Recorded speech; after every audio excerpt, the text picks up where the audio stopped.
Hello and a very warm welcome to everyone. Thank you for being here and good morning to all of you.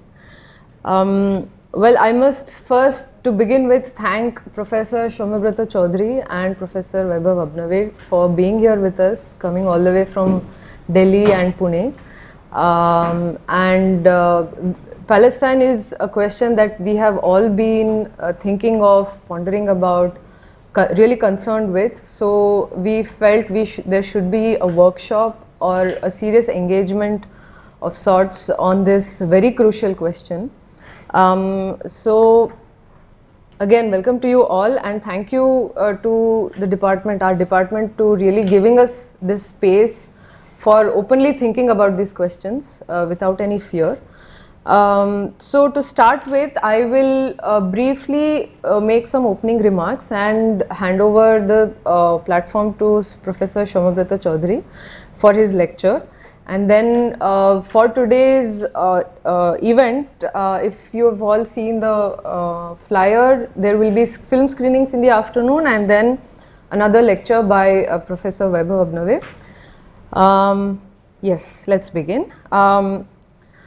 Here and elsewhere, near and far, me and we, me and us and them.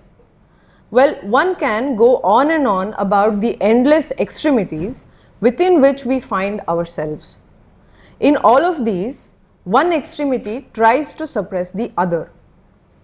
Jean-Luc Godard, the indispensable filmmaker, from whose 1976 film Here and Elsewhere we have taken the title of the workshop, for instance, tried to show us this struggle. He said, there are one kind of images and sounds, that of leaders, often gangsters, trying to suppress the voice of people. The uninterrupted images are just additions without, the uninterrupted images are just additions without creation, which for Godard is nothing but capitalism.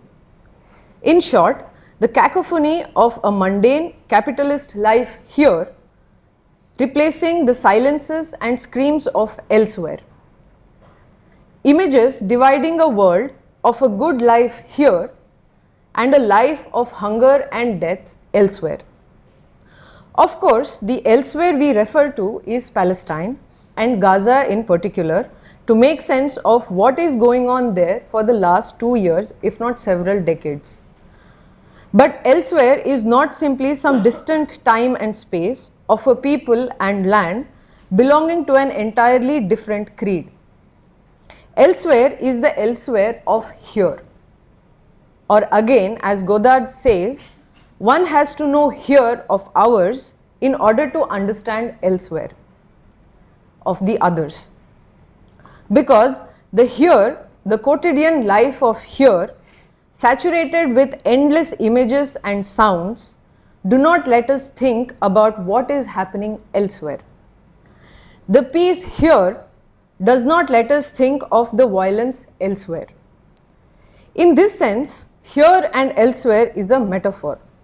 Metaphor for contradictions of oppressor and oppressed, rich and poor, owners and workers, peace and violence, civilized and terrorist, so on and so forth. Elsewhere, then, is the name of that which powers resist to name. It is the image of that which makes us uncomfortable. It is the thought of that which unsettles. When the first images of Gaza came, it made us uncomfortable. The violent images made us horrified. The images were raw sensations to be experienced simultaneously.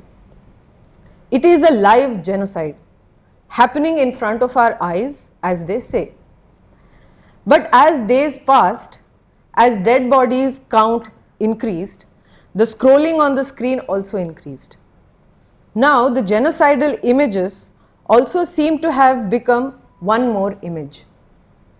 One scrolls past it and it loses its reality in the algorithmic field of endless repetition. A genocide becomes stagnant. an unthinkable tragedy as it were. What does one do in such a situation where one does not have access to the tools of thinking? How does one think of Gaza today beyond sensations it arouses? What does Gaza want? A humanitarian consideration or a just principle? Gaza is far more than images of Gaza. To think of Gaza is then to move far from Gaza, to constitute a distance between the singular experience of suffering and a possible thought of that experience, to move away from its immediacy. It is between here and elsewhere, perhaps, lies that minimal distance from where new thought may spring. On that note, sir, I open the space to you for your lecture. Thank you. Thank you so much, Apurva. Thank you for that absolutely riveting and essential set of remarks. And also for initiating and organizing this, because when such a thing happens here in India, here as you said, in terms of here and elsewhere, then one asks both, why, how is it possible that something like this is happening here in Goa at this institute? And at the same time one asks, why has this not been possible more often elsewhere, here and elsewhere? So one asks both these questions. In recognition of this effort, I thank you. There's a whole layer of acknowledgements which will actually unfold as I speak for the next hour or so, and then I hope for a discussion. This is a workshop, so it will be good to also share our notes.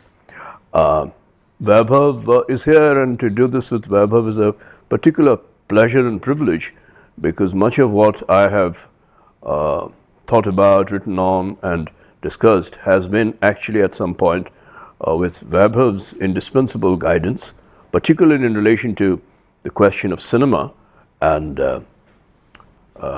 documentary cinema and such, not just Palestine, but such singular historical experiences as that of Palestine. So we'll talk about that. Also, my own, at least after October 7th, 2023, my own way of, at a distance but still engaging with that reality has been made possible by some discussions, comparing notes. And I'm very happy that Rakesh is here, because he is one such person with whom I have been comparing notes every day nearly, and some others who I remember, though they are not here, but they're part of this discussion, like Devjyoti, Sukriti, Apurva, of course, and so on. So yeah, a whole lot of acknowledgements which are really part of my what I'm going to talk about for the next hour or so. The first suggestion that I have is in relation to any discussion about Palestine in a very concrete way, is to extend the terms of that discussion. Usually that discussion takes place with reference to Israel and Palestine, and of course their historical fraught relationship. But my suggestion is to extend those terms, those names, the two names, Israel and Palestine, at least to a third name, which I will call historical Palestine. It is not my coinage. There have been several people, particularly what is called the critical new historians movement in Israel itself, very critical of the Israeli state, and some of those historians, including the well-known historian Ilan Pape, have called the entire historical discussion of Palestine and Israel actually situated in some third thing, which I'd like to bring to the center of today's deliberations, workshop, and that is the reference of something like historical Palestine. What does one mean by that? Let me start with an example, because you see the problem with discussing Palestine today is that on the one hand one can do it in a very systematic, chronological way, going back to early 20th century, 1917 with the Balfour Mandate, or 1948 with the coming into being of the Israeli state and the UN recognition of that state, and so on and so forth. Or one can start with October 7th, 2023. But even that becomes a little abstract when one realizes that even as one speaks, there is something happening in Gaza or in that geography which is so unthinkably difficult for human society and human beings to bear, and such events are unfolding even as we speak, then one seems to want to speak literally at the level of what is happening here and now. Now, as such, with any discussion, any reflection, that is impossible, because reflection needs at least, and to that extent it is a philosophical point, one needs some distance, some temporal and also spatial, physical distance. Something must already have happened for us to reflect on it.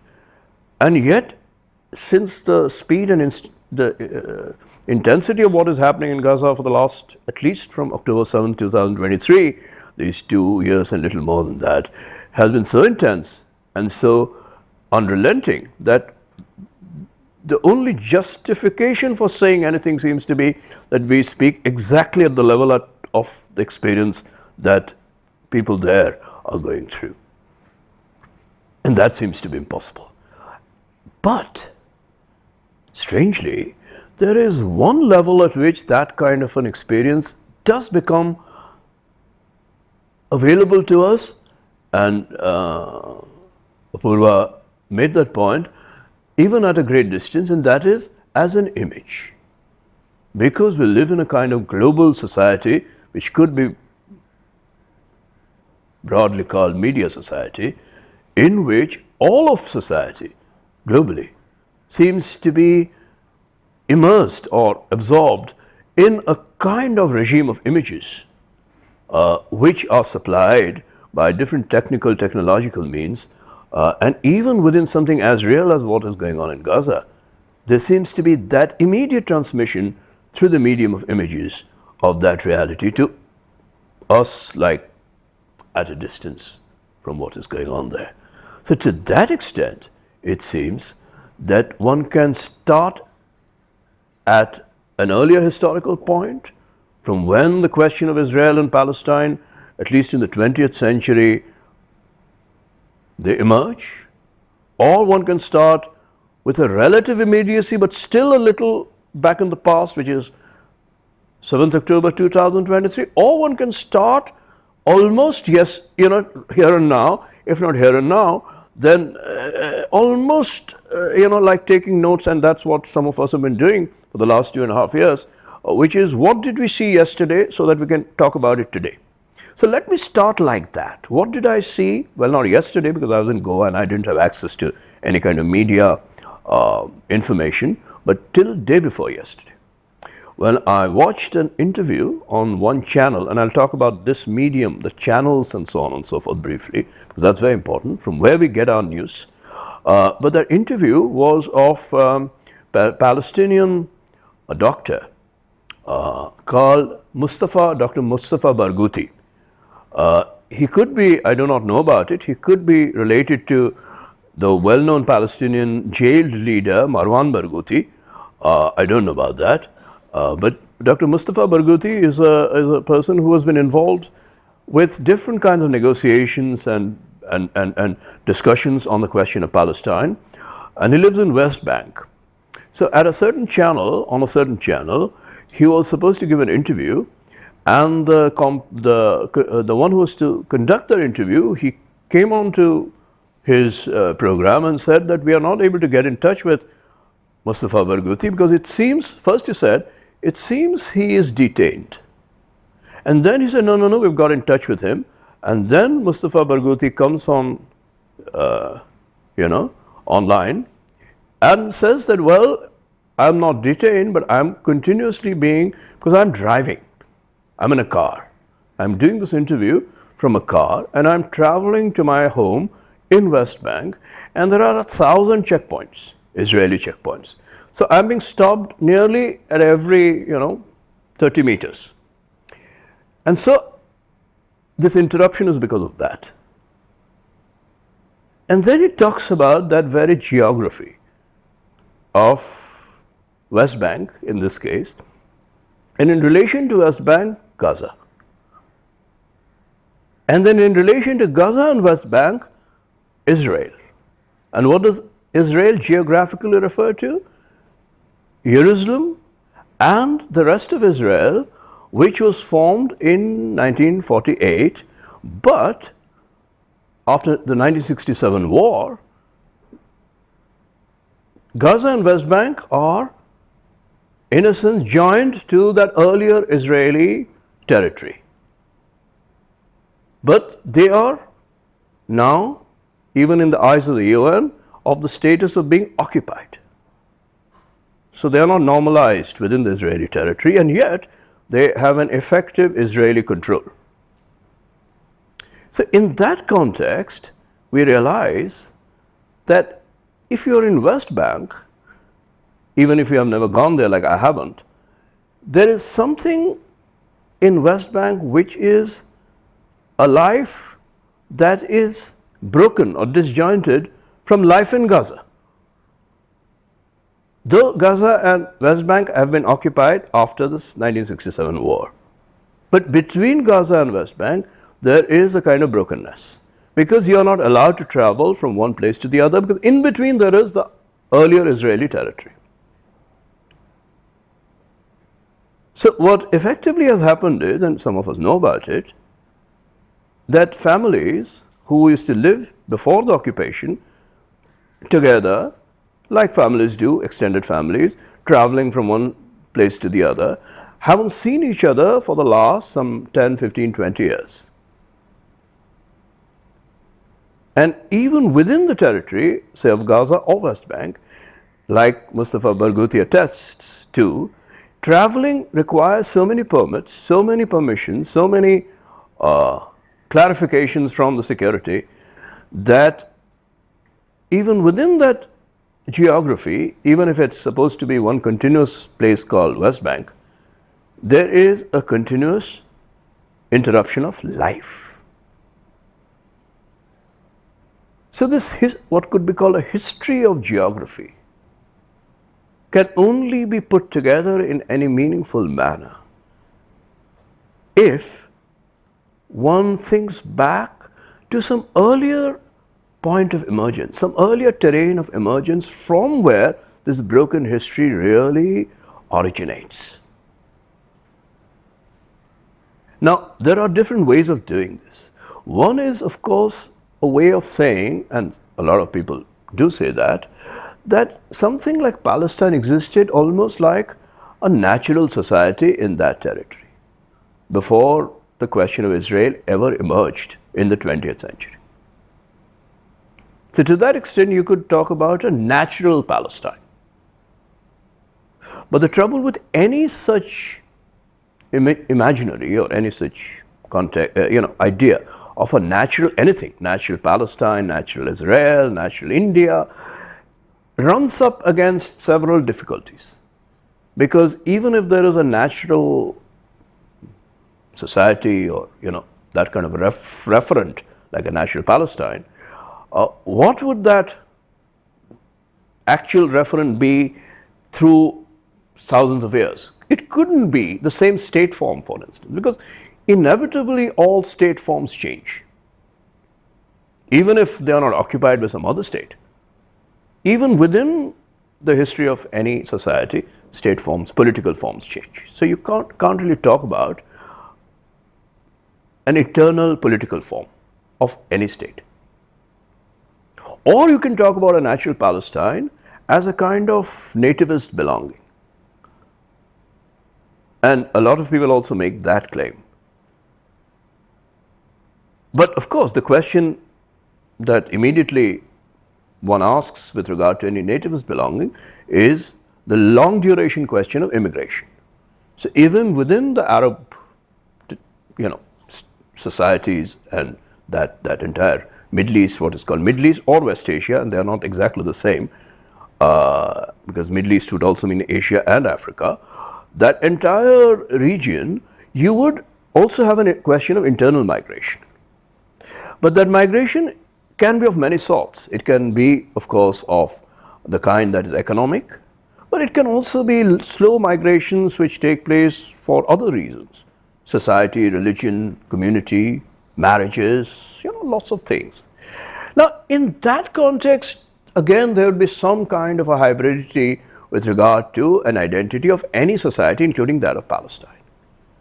So, there is another kind of framework within which one thinks of a natural, anything Palestine, India, any kind of such entity, which would be something which is given to us from some higher source of legitimation and authority. Now, ironically, the moment one posits that sort of a origin, you see that you don't really either want or claim or have any such authority to refer you to some immemorial, what in the Indian context often is called Sanatan, some Sanatan immemorial origin of a society like Palestine or any other society, but you do have, paradoxically, that very claim being made by the actual historical state that is formed in the 1940s, which is Israel. And Israel makes a claim for a biblical origin of Israel. Because the Bible becomes indeed a kind of source of immemorial authority, that it's not in time, it's from a book. And that book itself is not a historical book, but a revealed book. So I don't want to get into theology and all that, but what I'm saying is these are different scenarios through which one talks of some kind of a natural identity of a territory or belonging or society, which in my first proposal to you, we must resist. So even with Palestine, we must speak of not a natural Palestine, just like we must not speak of a natural Israel, because that very ideology of being natural is a violent ideology, as we will see more and more in our discussion. But even with Palestine, we must speak of a historical Palestine, which itself is a mixed idea of many groups of people. And yet, so to that extent, if you want to speak of certain kinds of racial, religious identity names, then you can even speak of Jewish people, because there is an active Jewish presence in that territory much before Israel came into existence. So that's in Jewish, Muslim, Christian, and other kinds of groups existing, but in a historical mode.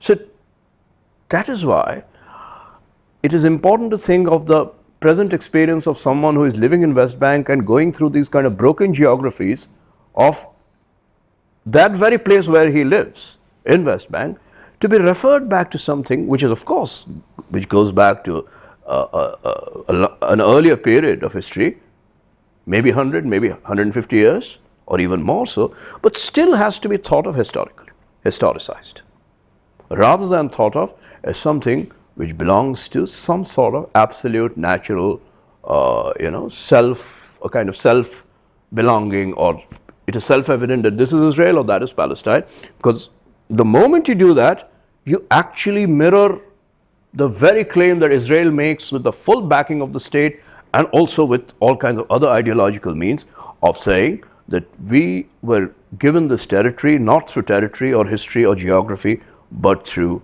some kind of an immemorial source. Yeah? So that's my first point, that let us talk of Israel. So I'm not saying let us not talk of Israel at all and speak only of Palestine. But what I am saying is that let us speak and discuss Israel, Palestine, in the context of a third term, which is a more capacious but concrete term, which is historical Palestine. Not just for explanatory and historical scholarship going back, but also for reasons of envisaging or discussing the future of Palestine and that region.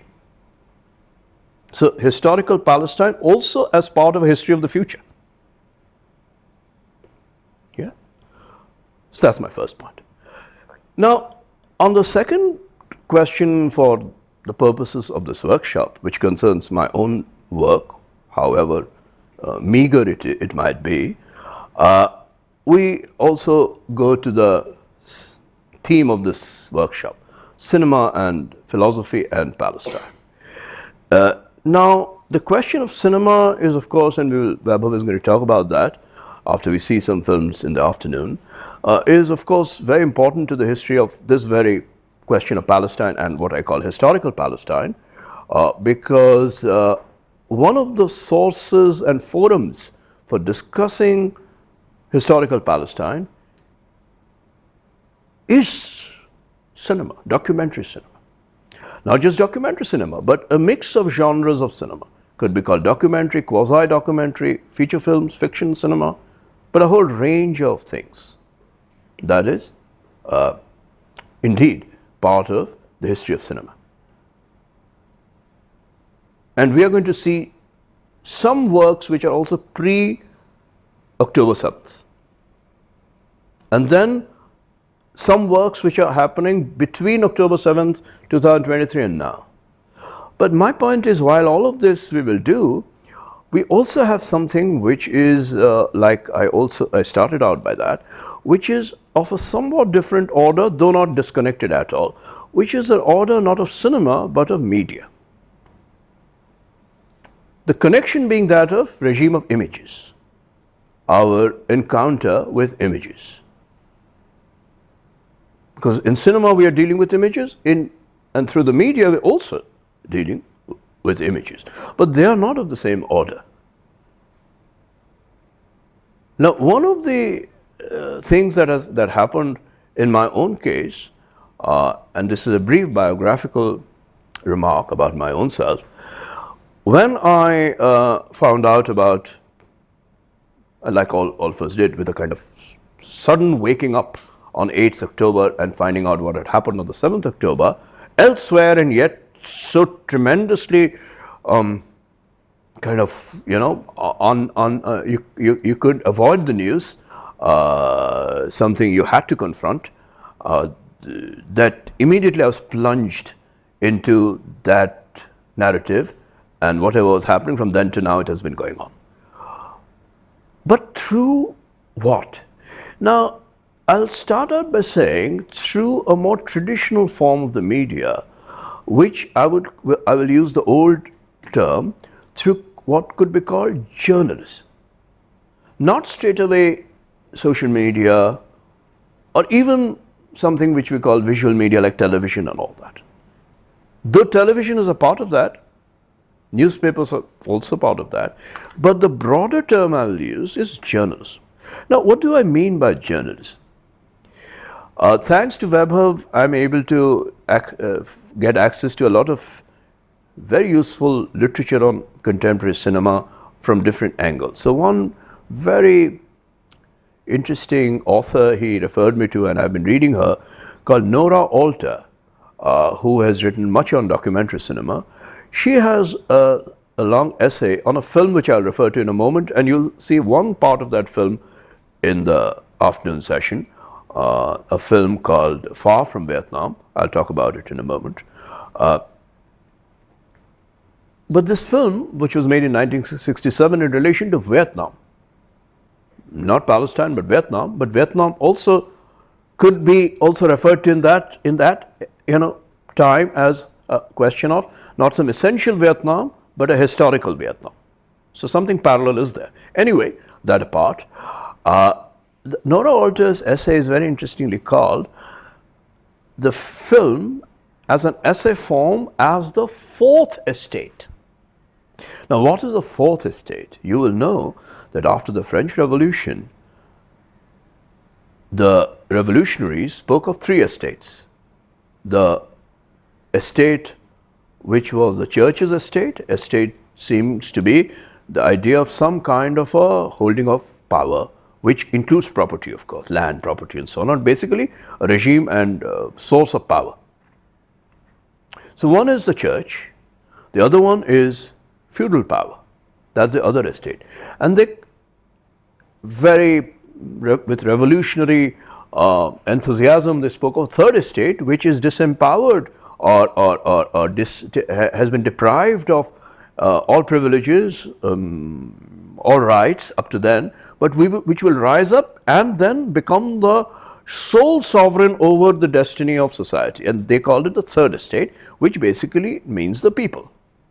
But in the course of time, because actually in that period during the French Revolution, a kind of media society also started growing with newspapers, journals, even visual media in the sense of cartoons and caricatures that were being created in the very milieu of the revolution.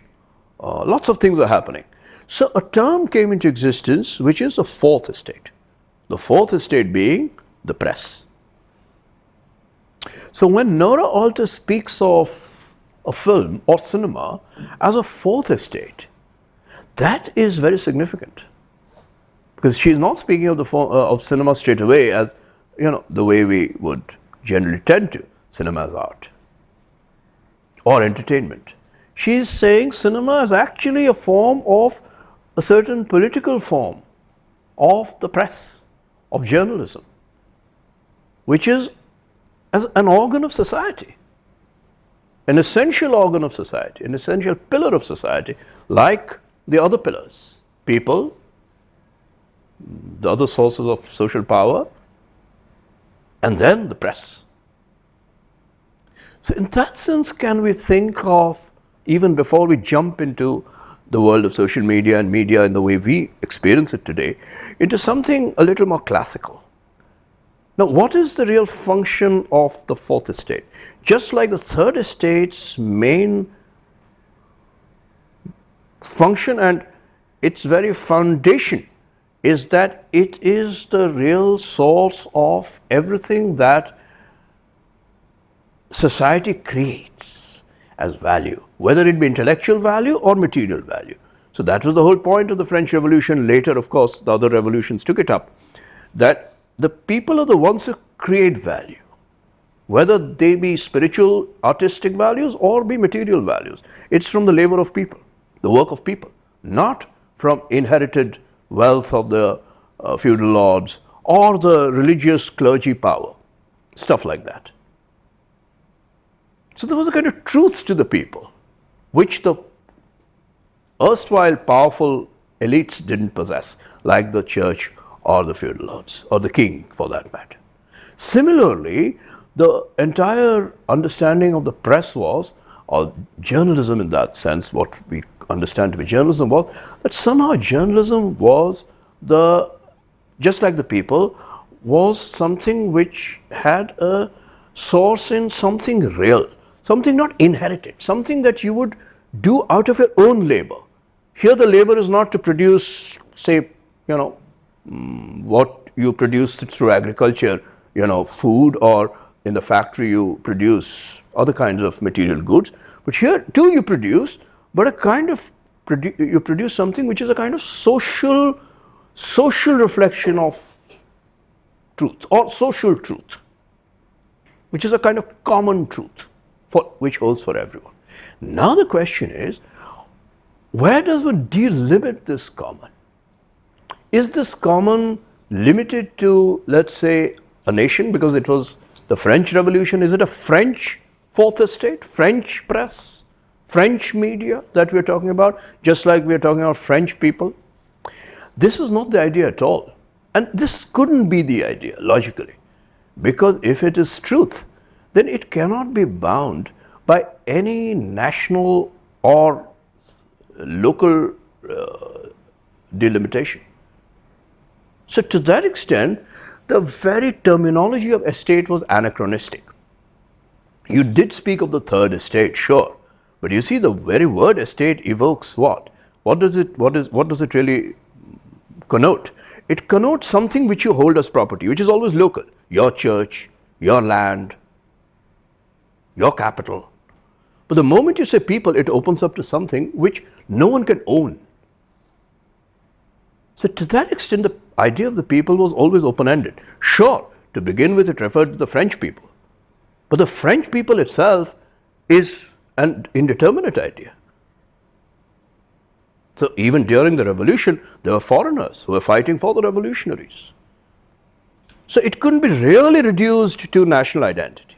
Similarly, even more so with journalism. You couldn't really, with any logical, argument at the heart of that very profession or that very vocation, you couldn't reduce the question of common social truth to that of a national truth.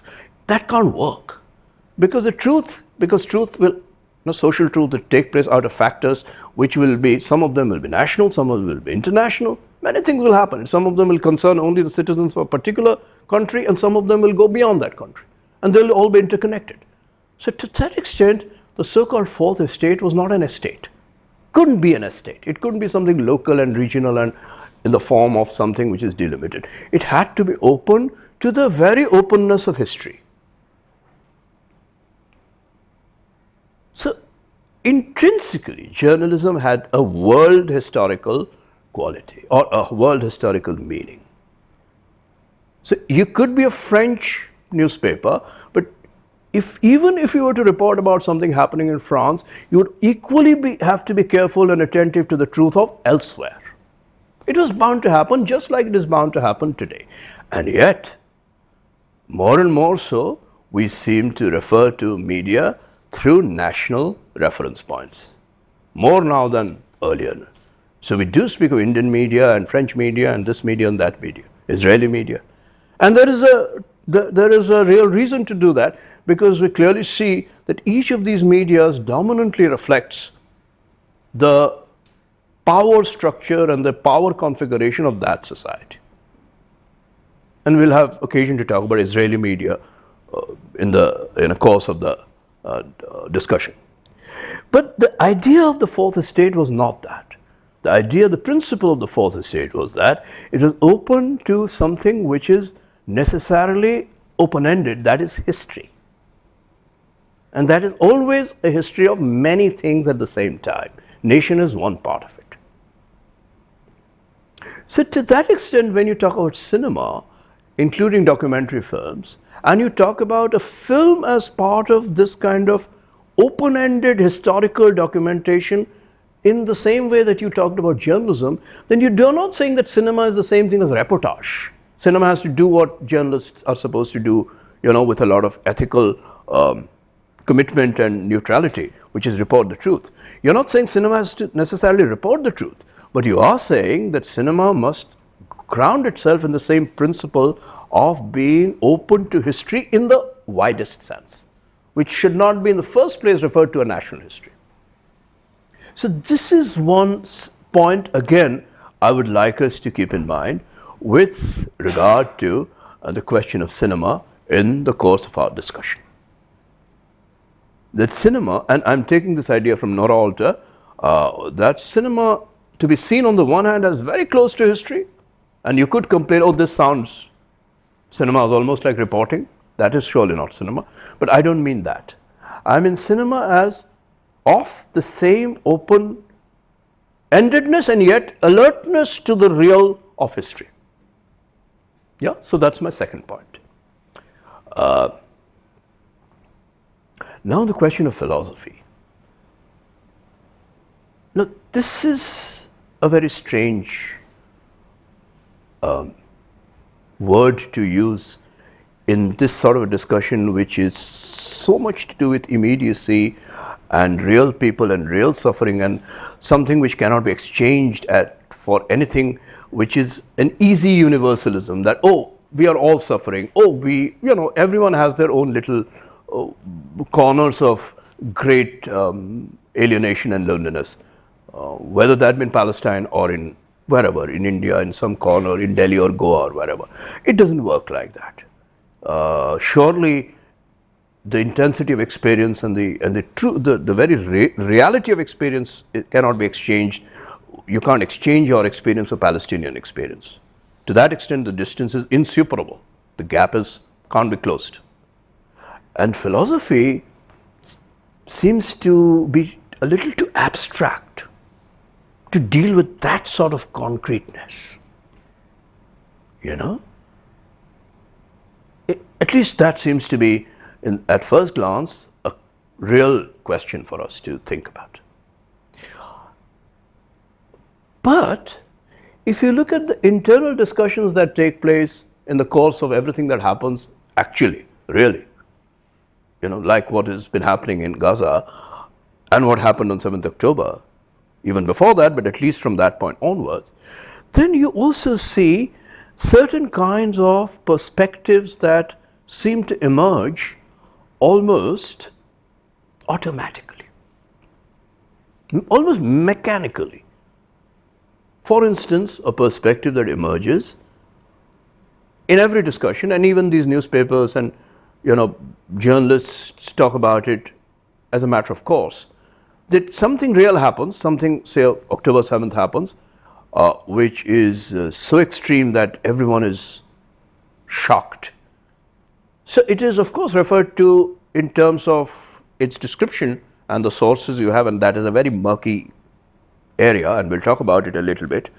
But still, you kind of frame it in the context of something where you use a relatively legal word or conceptual word, which is located or which originates in law. And you say that what happened in a kind of quasi-law, but with an abstraction. And you say what happened in Israel on 7th October was an act of what? Terrorism. Now, the moment you say terrorism and you use a literarianism, you have already used, as a matter of course, an abstraction. You don't only say what happened was this, this and this, and each of them were really atrocious or extreme and, shocking and whatever. But you also say, taken together, they are an act of terrorism. So you are, whether you're doing it consciously or not,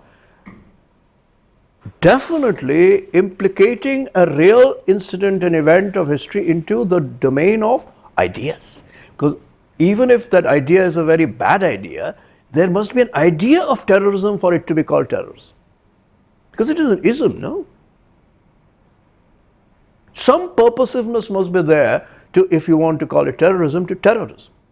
Even if that purpose be a vile purpose. But it is a purposiveness. So you see, philosophy basically involves us in discussions of the world, but with a certain kind of orientation which is not exhausted by the worldly description of events.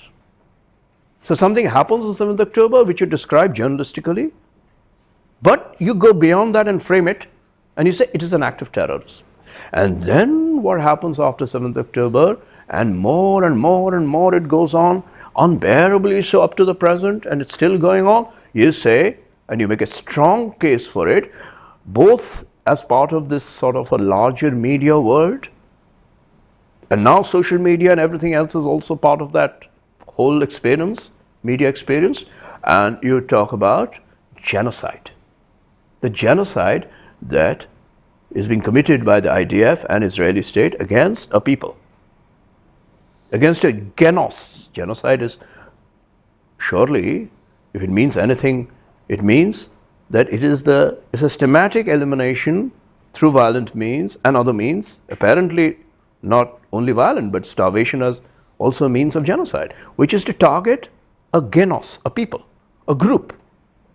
Yeah, but you don't stop there. You also say that this genocide can be shown to be a genocide through international law, legally, and hence you have a case filed by South Africa several months back, in the first year of the things that were happening in Gaza, at the International Court of Justice. That means, again, there is an abstraction involved. So genocide itself has to be referred to not to philosophy straightway, but definitely an abstract discourse of law, which must involve a philosophy of law.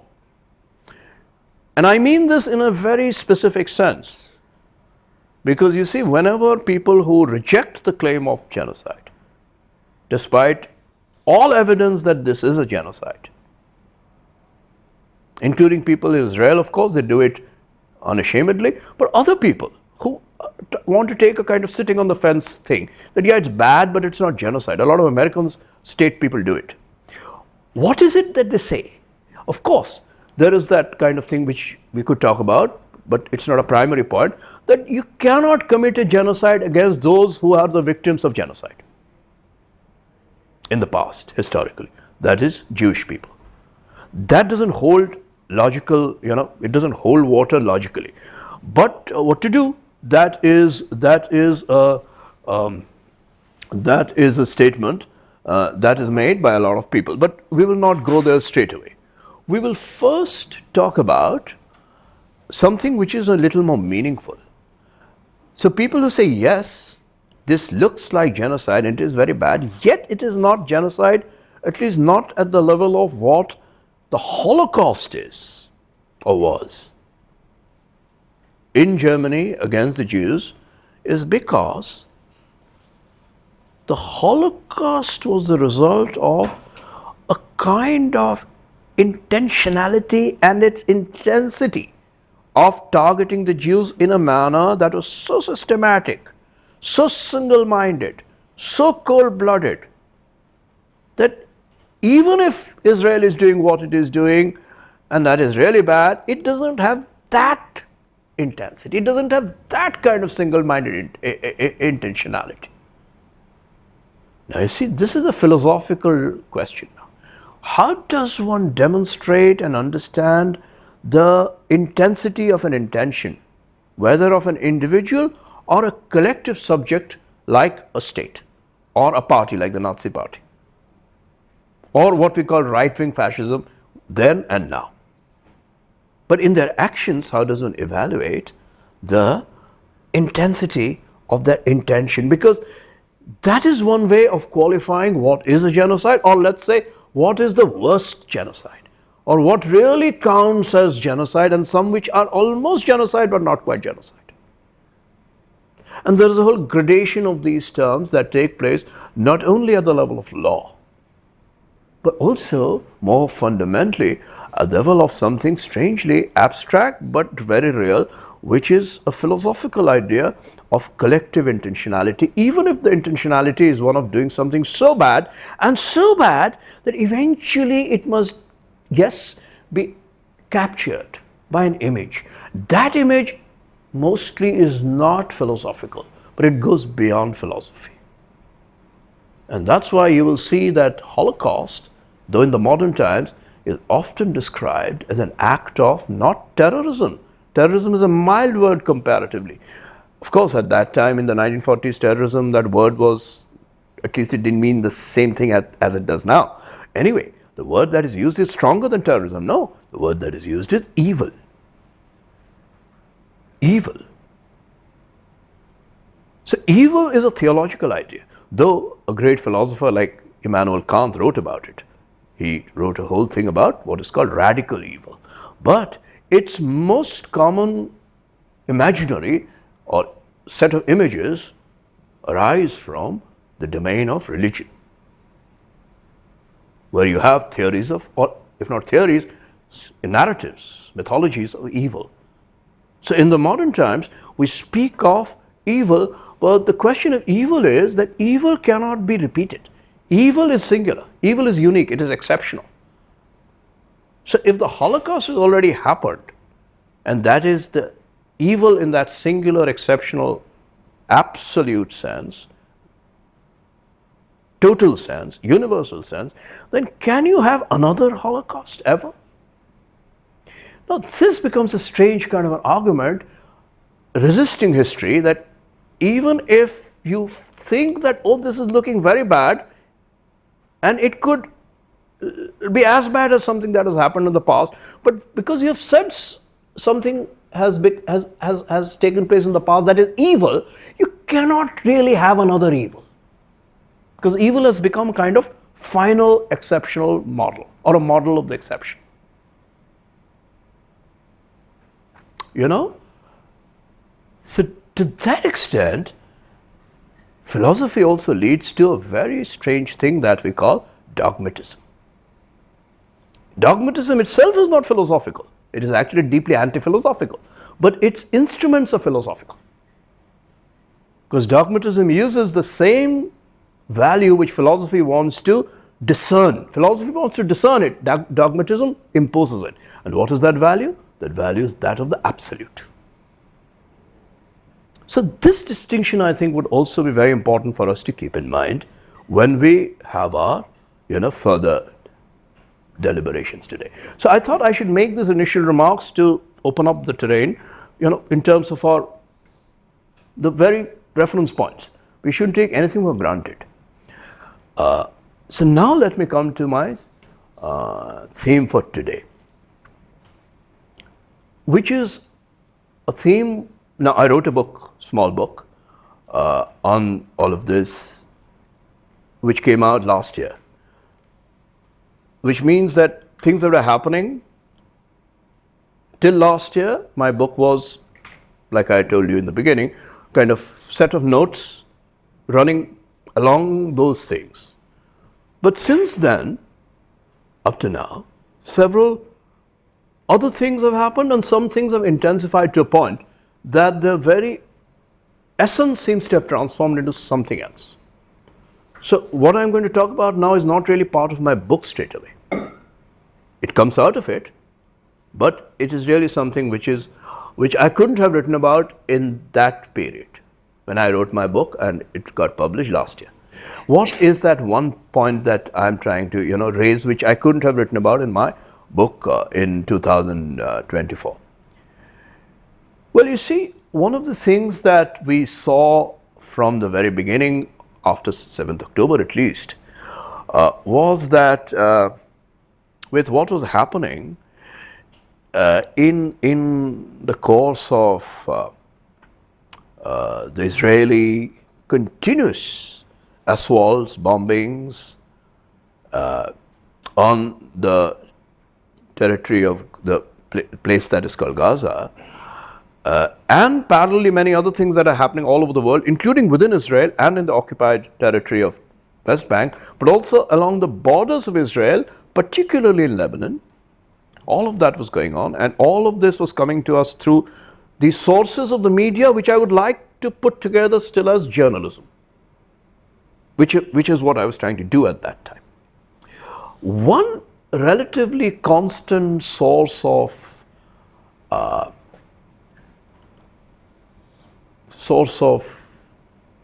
different sort of perspective, or a constant perspective, but not really directly to do with the perpetrators and victims distribution, in the Israeli state, or someone would say Hamas. The protagonists could be different, but they would still occupy the same place as those of perpetrator and the other side being victims. There was a third perspective which remained more or less there from the beginning, which was what could be called the humanitarian perspective, where the word humanitarian was used, again, not directly in an anthropological sense of what is it to be human, nor in the more moral sense of there being a humanist way of looking at things, or a humanitarian way of treating any human historical situation, but something which was really, of course, it concerned all of these values, but its meaning was something more institutional. And that's why something which I had never thought of consciously became part of my own continuous sort of recall my own linguistic recall, because what I was hearing all the time was humanitarian community.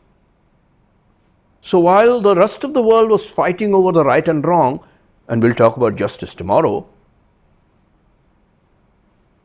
I mean justice tomorrow thematically, otherwise what else are we talking about but justice all the time? There was as if one party which was not concerned with this distribution of who is the just and who is the unjust, but with something which was more natural. So this time not historical but more natural, but which has been institutionalized, and that is the humanitarians, which basically meant health workers, mostly health workers, but some other associated health workers including doctors and other associated health workers and some others. Now, if you reapply that to history itself, that after all these health workers, even if they were coming with the fundamental mission and their professional commitment to do the humanitarian work of providing resources for people, including what is called technically, again partly legally, civilians, non-combatants in a conflict zone, with the minimal living, securing the living conditions, food, shelter, and so on and so forth, and that is their job. They are meant to be both ethically, but also more importantly, with regard to the profession, neutral to history. So not just neutral in some mechanical sense, but neutral to history. The humanitarians, particularly those who were part of the UN agencies, but others too, NGOs. Now, one strange point which arose then was that yes, we respect and recognize the fact that they are meant to be neutral, and that is the only way they can actually work in a conflict zone, yet they are the only ones who are the actual witnesses to what is going on, apart from those who are living in Gaza or who are from Gaza. What did one mean by that? Well, what one meant was, if things were a little more open, then at least we could have professional, just like there are professional humanitarians, they could also have been professional journalists. But that is not allowed. That is not allowed by the Israeli forces. And of course, the Israeli forces have been saying from the beginning that we are not going to allow journalists because they are not safe. Take that with a,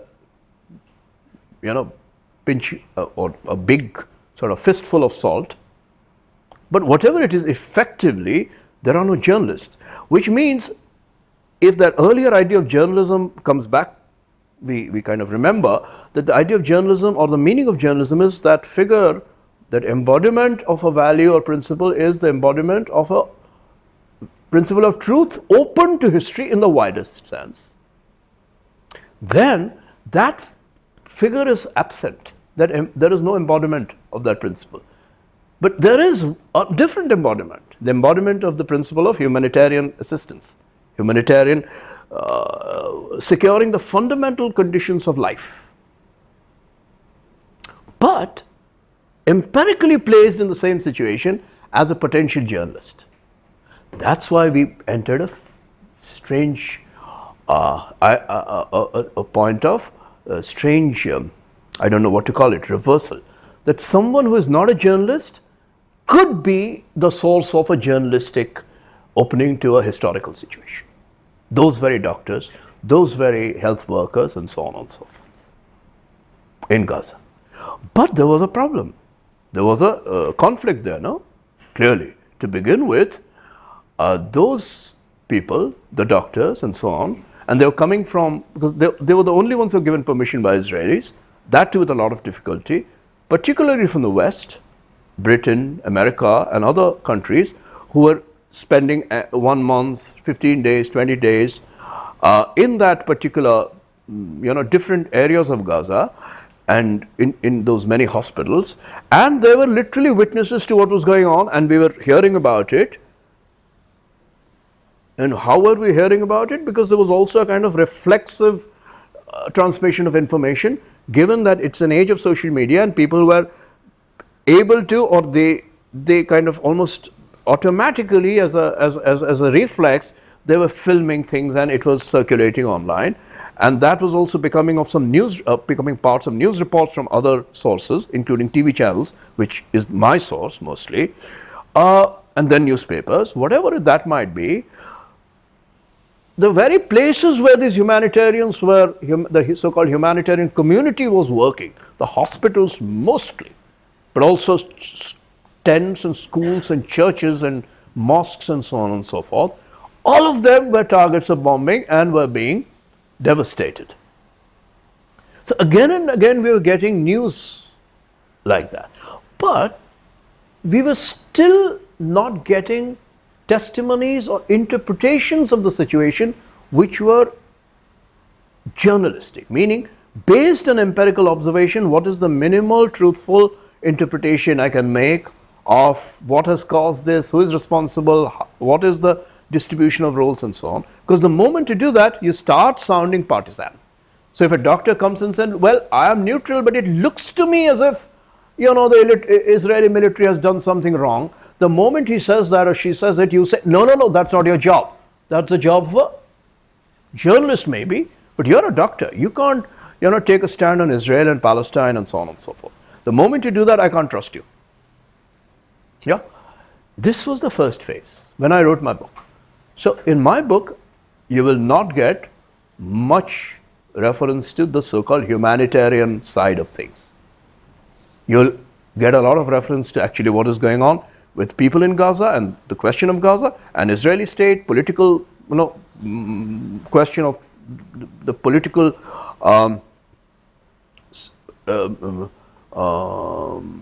constitution of the Israeli state, which is a very complicated question of both claiming and being some sort of a democracy, but at the same time being ethnocentric, if not theological, theocentric, but at least ethnocentric, and yet a democracy, and so on and so forth. All of those things are discussed, but not this.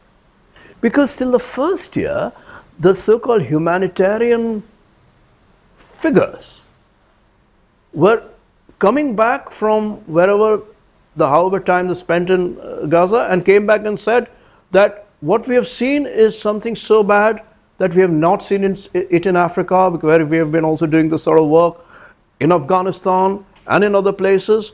This is the worst. They would go up to that point, but they wouldn't analyze it or assign any kind of analytically responsibility. That they wouldn't do. Most importantly, with regard to that particular question which had already arisen in the first year, with South Africa's accusation and the case being put into the ICJ, the International Court of Justice. And that was the question of genocide. So you couldn't really expect an answer this way or that from a doctor who comes back from Gaza, and if you ask the doctor, do you think there's a genocide going on? Mostly in the first year, that doctor would not say anything. They wouldn't say, no, there's no genocide. They wouldn't say, there is a genocide. They would say, that is not really something I can respond to, because that is not my category. You see, they would say, my category is the lack of living, the conditions that secure a dignified human life. That I can talk about. But I can't really talk about the evaluation of a situation of people which could be qualified as or not as genocide. This was more or less the discursive level at which these testimonies were unfolding in the first year. This changed in the second year. That's why my present concern in response to changing situation in Gaza has now brought me to the question of, has made me take interest more consciously of the question of the humanitarian community or the humanitarians. Of course, there was one thing that took place in the first year. I didn't write about it in my book, but it did emerge as a politically very fraught point of or situation. And that was the humanitarian agency which has been working in Gaza, in Palestine, from 1948 actually, along with the UN's recognition of the Israeli state. UN also instituted a United Nations relief agency work, the UNRWA.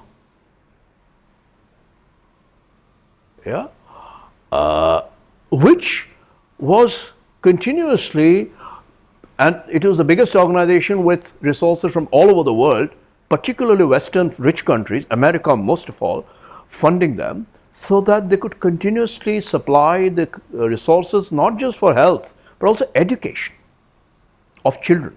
So the question of children, as we all know in Gaza, is primary, not just for the human part, which is children being the most vulnerable, also for within the child's own history, for the child's growing up. The child's history in Gaza is a very important thing, just like in a different way the child's growing up in Israel is. And that I wrote about in my book. We might have the time to talk about it or not. But the point is very important. UNRWA was one source, major source of providing resources to a region which was clearly in a situation of great difficulty with resources.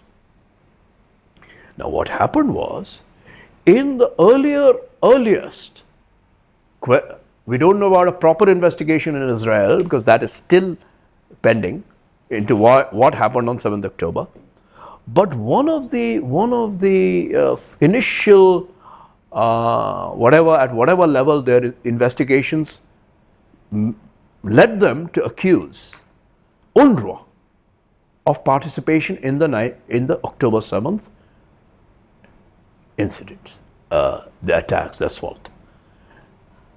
Now that was a very serious, damning accusation because it directly nullified the fundamental principle of humanitarian work, which is not just abstract neutrality but active neutrality in the most difficult conflict-ridden situation.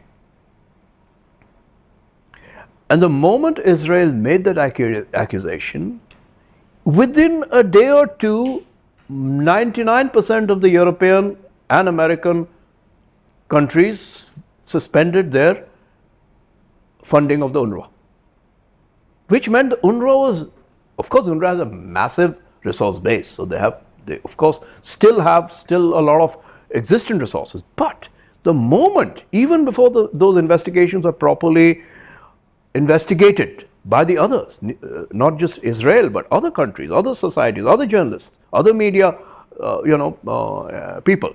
Even before that, the states went overboard with taking out their funding of the UNRWA. So UNRWA was suddenly infrastructurally met with bottlenecks, but even more seriously, the UNRWA was badly delegitimated. So Israel said that UNRWA is an NGO or a UN agency which is only a mask for terrorists. So that was a very damning accusation, because it was not just an actual accusation of conspiracy of some people within UNRWA who were part of a political organization or even militant organization. If you want terrorist organization like Hamas, that is a different question. But they were not UNRWA. But they went further. They said UNRWA itself was like that. Not just 10 people or 12 people, 14 people, 20 people. Because UNRWA is a massive organization. They said UNRWA as such is an illegitimate organization, and then they went further. They said we always said so. Now this was another level of using a particular historical situation to generalize it to the point of another kind of absolute claim. That we always said so, and they said this in a very strange way but a very significant way. They said, you see, we were always saying the education that UNRWA facilitates among Palestinians is actually a political, even militant education. They are teaching the Palestinian children to become militants and attack Israel. So the education program is already ideological. We always said so, you didn't listen to us and you are funding these guys. You know? And UNRWA is saying that without us, these children would get no education. There's no other way of providing the resource base for young children to get an education, buildings and textbooks, something, you know, the minimal infrastructure for any education. So retrospectively, this became a terrible short circuit. And yet, even the UNRWA chief, when asked in interviews about the political question, would still keep a distance from any kind of legal political evaluation, whether the real situation is a genocide or not, or this or that. And they, of course, what they did was they suspended, or they even threw out some 20 of their personnel who were suspected of, who Israel accused of being part of the Hamas attack. And then UNRWA did independent queries, and only, I forget exact numbers, but only a small number was seen to be prima facie involved, maybe not finally proved, but the rest were not even that. But that didn't matter. The actual operation had been conducted. That the moment you accuse those personnel, you accuse the entire institution, and then, of course, because ICJ's case had come, the UN was involved, then more or less the entire United Nations humanitarian law was accused of being partisan and anti-Israel. And since things were totally wild at the level of media discourse, people started saying, particularly the ministers of Israel, that, oh, these guys are fundamentally anti-Semitic. They are anti-Semitic. So now we are not talking of anti-Semitism as part of one group of people being anti-Semitic vis-a-vis another group of people. Say the Jews are hated as Jews by some X-community, including, say, the old Nazi community or the neo-Nazis today. Now you're saying the UN is anti-Semitic. Though they might not have said it literally, but in effect they were saying it. Now this is a very strange thing to say, no. If you say the UN is anti-Semitic, then what you're saying is something which Marxists have said in a different way, interestingly. Marxists always said that humanitarian institutions are actually ideological institutions. They are an instrument of world domination by the bourgeoisie. And UN is an instrument of that. Imperialist bourgeois. Now Marxists had said this at the level of ideological analysis. The Israeli state is now saying it at the level of brute finger pointing at the bodies. But they're also doing it at the level of abstraction. So it's a philosophical concern that UN is in effect anti-Semitic. But unlike the Marxists, they're not giving us any mediate terms. See, Marxists are giving us the mediation. You might agree with that mediation or not, but at least they're saying that humanitarian organizations are ideological because they use the very ideology of human beings to then separate one kind of human being from another. And that they do often through violence. Israel is not even using that mediated logic. They're simply saying the UN is anti-Semitic, even when the UN is simply taking up, say, a case to examine whether it is possible, not whether Israel is committing genocide or not, whether it is possible to putatively or hypothetically use the genocidal framework for Israel's actions. So in effect, whether a possible genocide is taking place or not. Is there a case for looking at genocide? Something as minimal as that. Israel is saying, state of Israel is saying, this is anti-Semitic. So this sort of humanitarian question had arisen earlier, but it was something so obvious that I was not really writing about it at that point. But in the second year, from basically, let's say, from 2024 up to now, I found myself observing that things have significantly crossed another threshold. And there's a clear reason for that. So now, almost imperceptibly, you have doctors coming back from Gaza and almost spontaneously saying, not with legal reflection, but spontaneously saying that a genocide is happening there. Not one, not two, but several of them. This has changed. At some point, the UN humanitarian head called Tom Fletcher gave an interview to BBC. And when he gave an interview to BBC, the BBC, it was very interesting, the BBC interviewer kept pushing Tom Fletcher onto the point that you commit yourself to saying whether there's a genocide going on or not. And Tom Fletcher kept saying, look, whether I use one category or another, I can give you the description of how bad these conditions in in Gaza are, that no human being can live there, forget, with dignity, even with any security of life. You can't live like that. And children are the most vulnerable, and they're going to be finished, and so on and so forth. And every time he would give an empirical description of how horrifying the scene is and how Israel is raising roadblocks after roadblocks for aid to enter, and everything is closed off.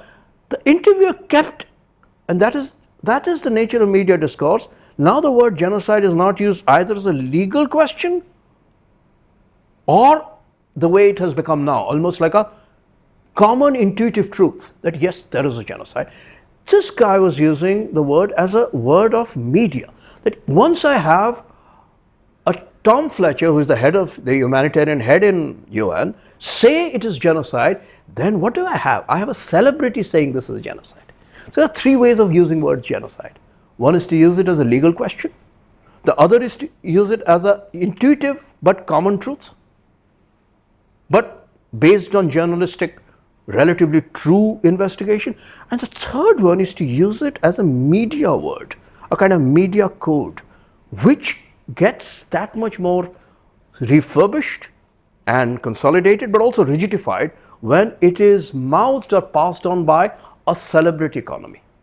So if a Tom Fletcher says it, even though he might be saying it as a humanitarian, you are hearing it as an eminent celebrity. So then you will not be worried about whether ICJ has called it a genocide or not. You will say, look, the UN head has called it a genocide. And that will circulate like mad. It will go what we call viral. But genocide itself was not a concern of that. Genocide was a concern of historical truth. So that is a very interesting displacement in media discourse you see happening as we move through these situations, because we're talking of cinema and media through the media condition. But there is a real reason for this threshold changing. Because you could feel Tom Fletcher on the verge of saying, yeah, I mean, come on, yaar, yes, it is a genocide. But he didn't say it because, he's a responsible, that's his tactical job, to not say it, and yet it is there. Yeah, so he would never say it. He still wouldn't say it. But it's part of the spontaneity of our common understanding that there is genocide. But there's a real reason why this has happened. And that reason is the more imperceptible side of genocide.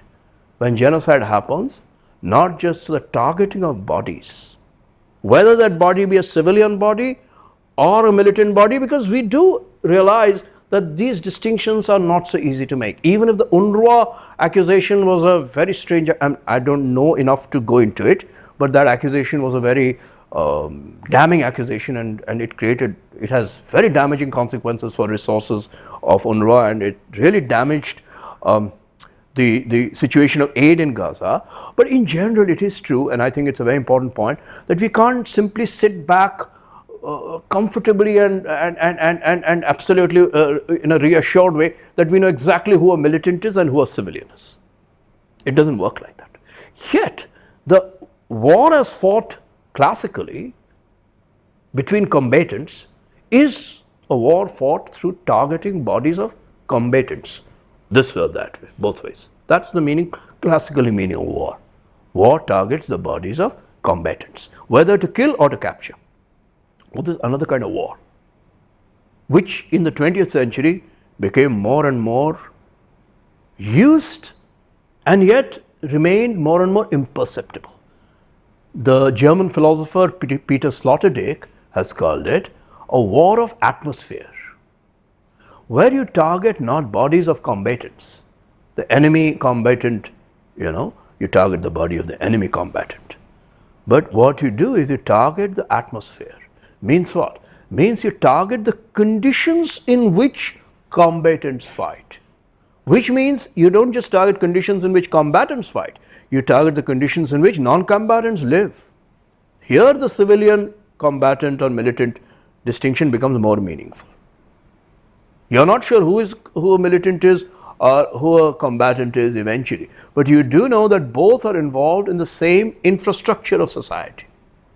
So if you can target the water supply, then it is going to affect both the combatant and the non-combatant. So when you target water supply, whether directly or indirectly, that, Peter Sloterdijk says, is the mode of war that you can call atmospheric. Of course, he doesn't take the example of water supply straight away. He takes other examples which I won't go into, which is basically starting from with gas warfare, chemical weapons, which are imperceptible but which result in active debilitating of bodies. Because it's in the air, you cannot in any way, and you don't care for targeting only the combatant. So in the First World War, in the first use of cyclone gas, horses were the ones who were first canny, who first understood that we don't want to go there because horses could smell the cyclone gas. Human beings didn't understand it. They went into the cyclone area and they kind of fell victim to it. That could be a civilian or a combatant, because horses have heightened senses, the horses refused to enter the gas zone. So this was the first example of a kind of primal scene of atmosphere, war of atmosphere. That has now intensified and become so sophisticated that one of the things that we say, again as a matter of course, in say Gaza and Palestine, is that the Israelis are targeting the starvation as a weapon of war, basically. Targeting the infrastructure, the conditions of life, not life itself. They're targeting life itself, of course, at another level, but there at least they use the ideology, though that ideology is hollow, that we are only targeting terrorists. Because you cannot do that. If you're hitting a building, then how can you ever know who is getting killed in that building? And every day they say children are getting killed and they say it's part of collateral. But the other kind of thing which became a real threshold by 2024 and 25 is indeed the biological threshold, where you move from conditions of starvation to conditions of famine. And these were again, like legal designations, these were technical designations from the medical side, from biomedicine, from the entire, like during the COVID period, the World Health Organization ultimately designated it was a pandemic. Similarly, health organizations with global standing designating famine and from starvation to famine. Again, the same thing happens.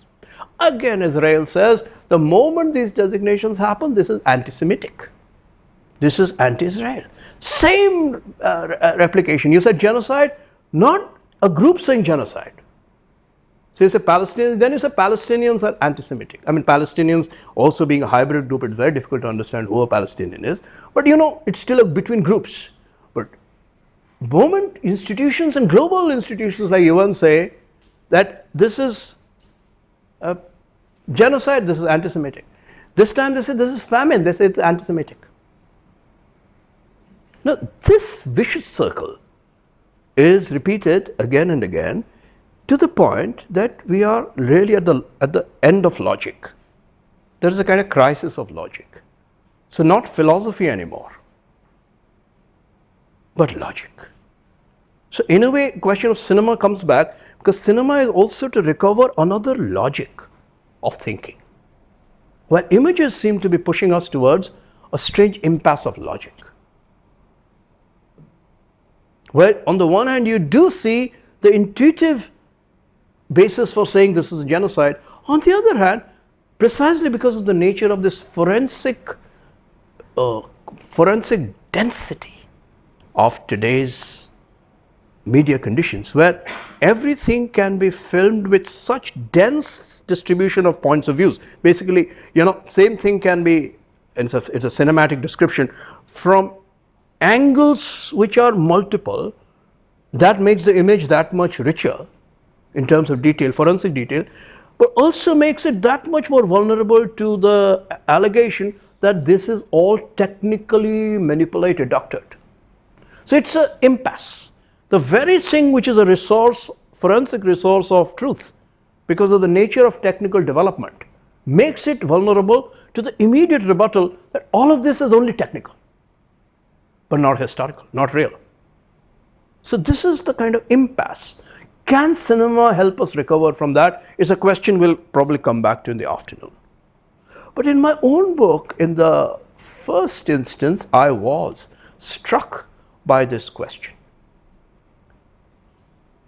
Because one of the points about this whole question of journalism is this, fourth estate journalism, whatever it is not just being close to a historical reality and literally sensuously being connected to the factual field. A death is happening, someone is getting killed, someone is being targeted, so many things, which of course leads us to the depth of stories, which comes out, say, with Julian Assange, when we say whistleblowers bring out the secrets of facts from hidden archives, CIA archives, internet, and so on and so forth. But with Gaza, another paradigm seemed to unfold, and it was shattering. Suddenly it hit me, and I think it must have struck some of you, that after Gaza, what Julian Assange? What will Julian Assange do after Gaza? What new truths can a journalist bring? Because this very impasse is being played out endlessly, where the real is happening, deaths are happening, killing is happening, but what secret will you bring out from the archive like Julian Assange did at the highest cost to his life?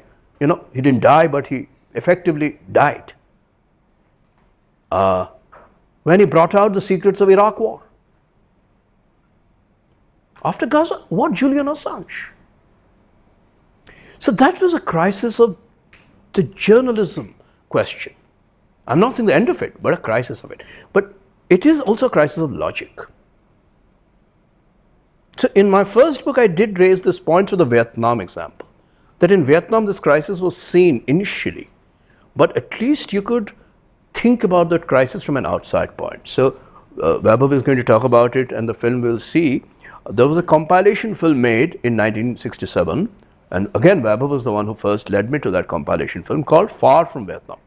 Well, the basic idea was that people who were far from Vietnam are making films from Vietnam. Basically, Europeans making films from Vietnam, who were obviously part of the dissenting group against the Vietnam War by America and the West.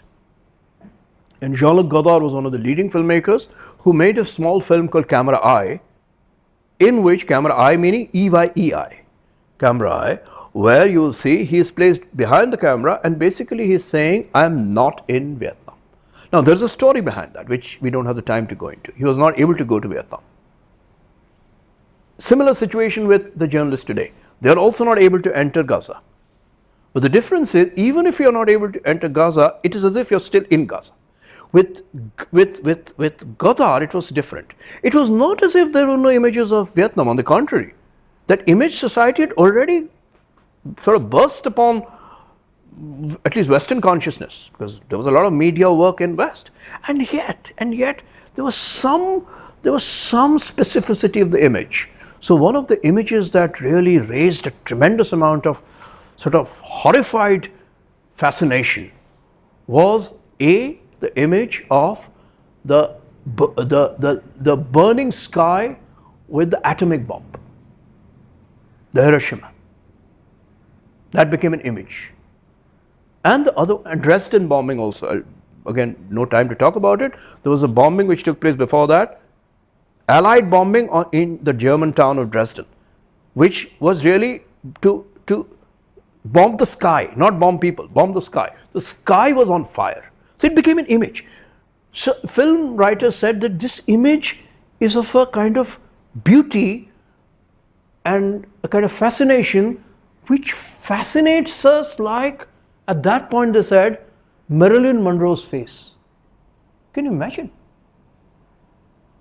Marilyn Monroe's unique beauty can be compared with the beauty of an atomic bomb which lights the sky on fire. So these things were happening in cinematic thought in the 70s, 60s and 70s. And Godard's film is part of that story within that compilation film called Far From Vietnam. So there were images, but images were still being seen as something which is specific. And there were other images, Vietnam images. In Gaza, you are not really thinking like that anymore. That is not the paradigm of a cinematic thought. It is not a cinematic thought mostly. You are immersed in it. You are not really thinking about it from the outside and comparing that image with some strange parallel of, say, Marilyn Monroe's beauty, which is such a strange thing to say. But today you will not even say that, because that outside point doesn't exist. And yet you are not there, elsewhere. So my book was really based on that dilemma. But even that dilemma unfolded in a somewhat unexpected way in the next year. And so the last 10 minutes, can I take? 10, 15 minutes? Yeah, then I'll conclude. In the second year, and that was this humanitarian situation. So in the humanitarian situation, what I found was, okay, now another thing happened, which is of course something in the last few months, only in the last few months. Once the UNRWA had been attacked so badly and from Israeli side discredited, once the threshold of famine had been crossed and starvation had been caused and famine was about to be declared, and then UN report came out on famine, actual famine, and Israel was again and again trying to totally discredit everything. All this was going on simultaneously.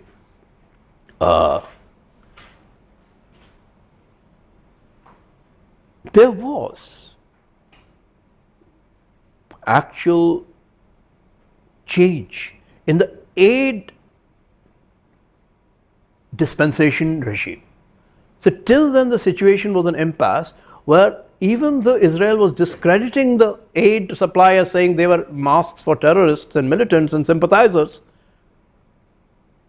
and also many other things were also happening. People fight on the streets of the world. Less in India, but I'm told things in Goa happened, which I salute you for that, but much less in India. But in the US, so much happening on the streets. And in the second talk, I'll talk about that tomorrow. While all of this is going on, Israel is blocking aid. So on the Egyptian crossing, the aid trucks are standing, like miles and miles of trucks are standing, trucks with aid, but they are not being allowed to enter.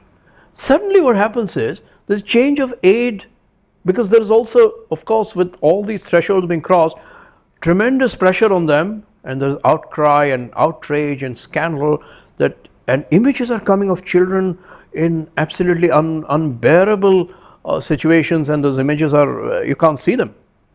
You're thorn in the eye when you see those images, or at least there should be a thorn in the eye.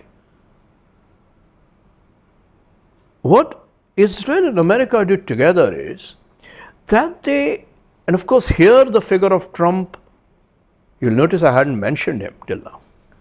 That is very difficult.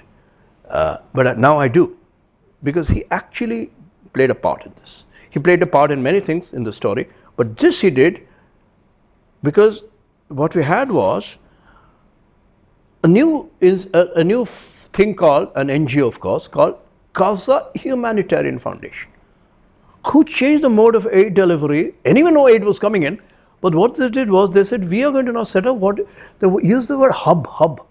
Imagine, sure you have hubs in Goa, hubs in Delhi. Now you have a hub in Gaza for starving people.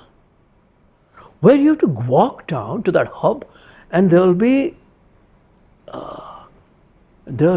delivery of aid customized to each of you. No, it's not customized, the opposite. The opposite. You reach there and you get you stand in a queue and you get your aid. And this was a new NGO who's headed by a reverend, a Christian missionary, someone, yeah. But very early on, what happened was there was a kind of whistleblower, a kind of Julian Assange figure, who was of the military. He had a military background, but he was part of the aid distribution security system. And we already knew that people were going and standing in those queues for in the morning they would go, and 10 hours they would stand, and at the end, not just they wouldn't get anything, often there would be shootings. And in the shootings, every day we were hearing deaths of 10, 20, 50, 70 and so on and so forth. And then we also got, and this was again kind of hypothetical but real logic unfolding on the ground, that because you have to walk, people who could not do it or in a less condition, who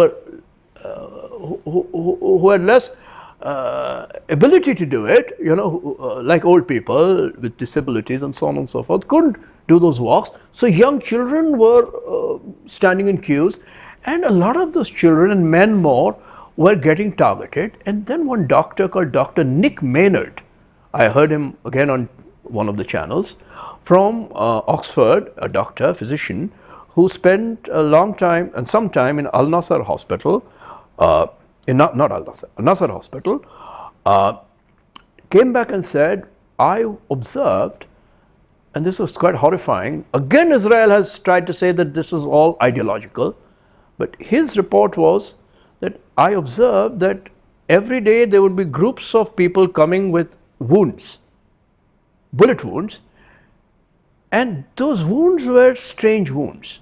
Because when there's random shooting and the security, and it was not Israeli security, it was some private security. Actually, American security companies were doing the security for the NGO, private security. One of those guys became a whistleblower and said, this entire system is geared to kill. But this Maynard, Dr. Maynard, supplemented that general revelation with some very disturbing individual details. He said, what I found is that each day young men were coming with, they were not dead, but they were coming with groups of wounds. So one day they would come with bullets which were more or less targeted around their face, not head wound because then they would die, but kind of upper body. One day he said they came with wounds in their genitals, groups of wounds. So it's a group wounding. So he said it was as if whoever was shooting, they was doing it for a laugh, doing it as a sport, using their bodies as a playground. So there was something. Now this last thing has been used by other interpreters, and I don't want to go into it, as also something which is done with a more insidious purpose of targeting the reproduction of Palestinian children or Palestinian population.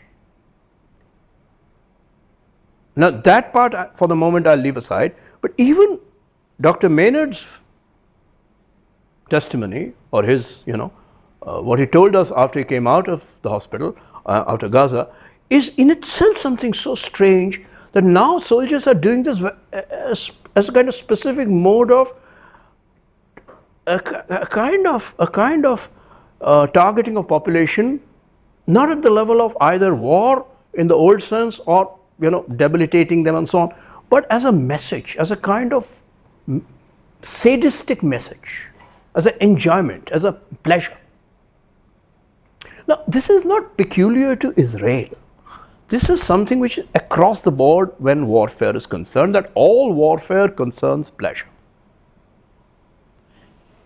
When Hamas did what it did on 7th October, one of the things that really outraged people, and it made sense that it outraged people, was that Hamas did it with GoPro cameras on their heads. Some of them, many of them. That's why they were able to film much of what they did. Which means that if there are GoPro cameras, they are not just doing it as acts, even if they are violent acts of, call it whatever, militancy, terrorism, resistance, that's another question.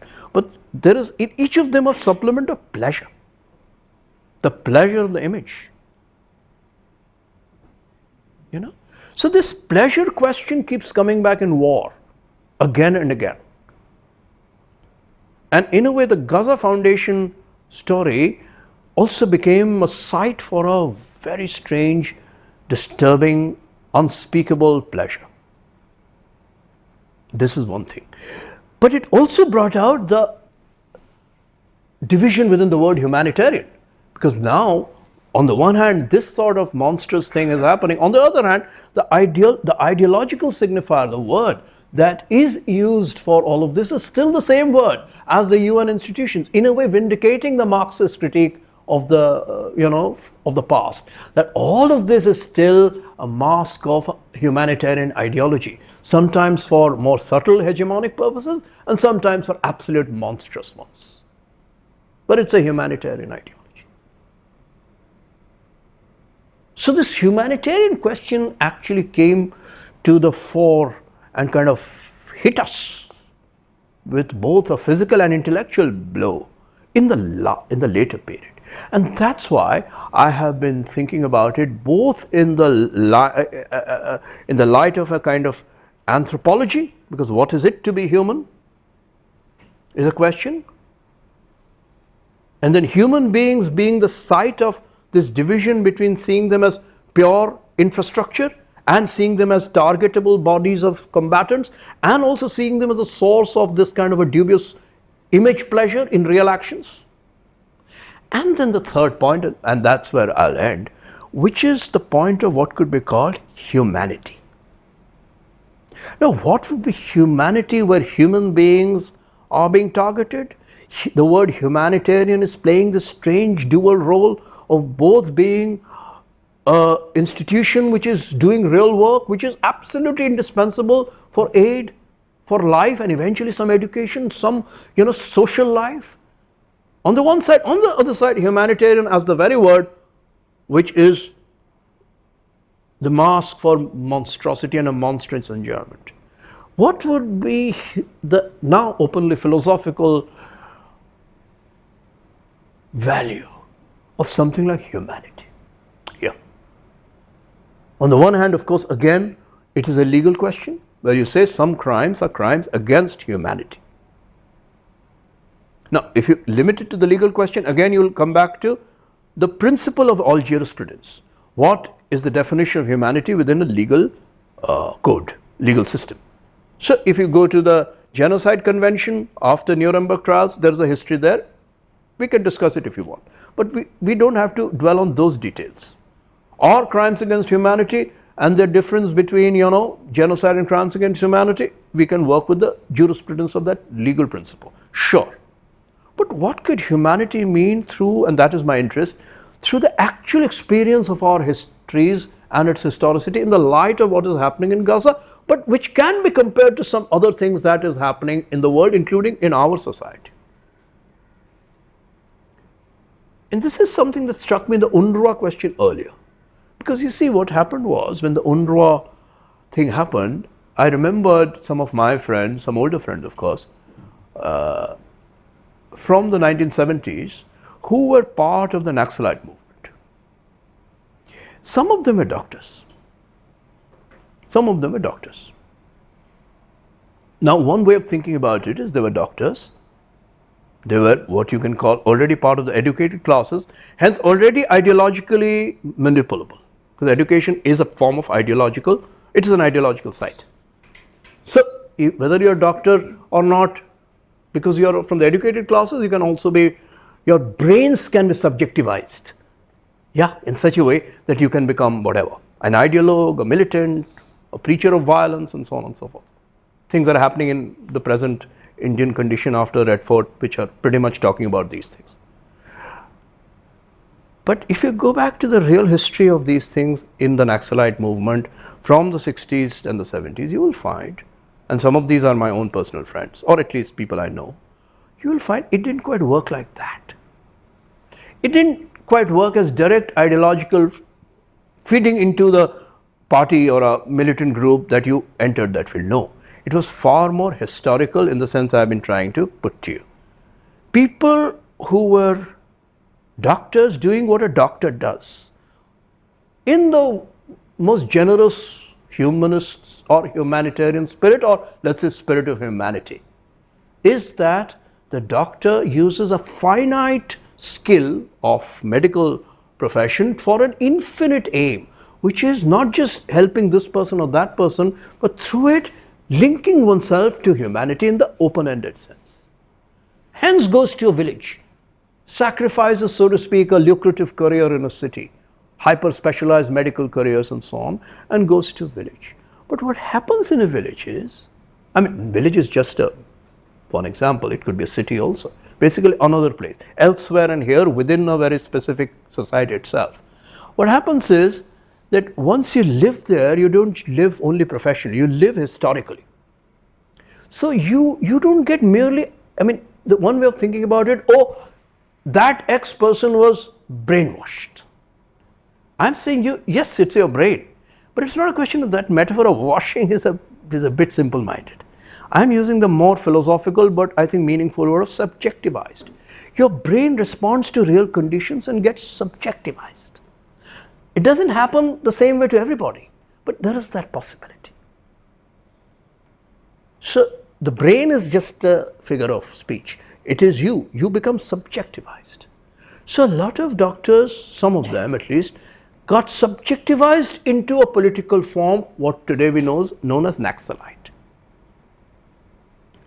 That is not unthinkable and that is not a scandal. On the contrary, that is possible. It doesn't have to be.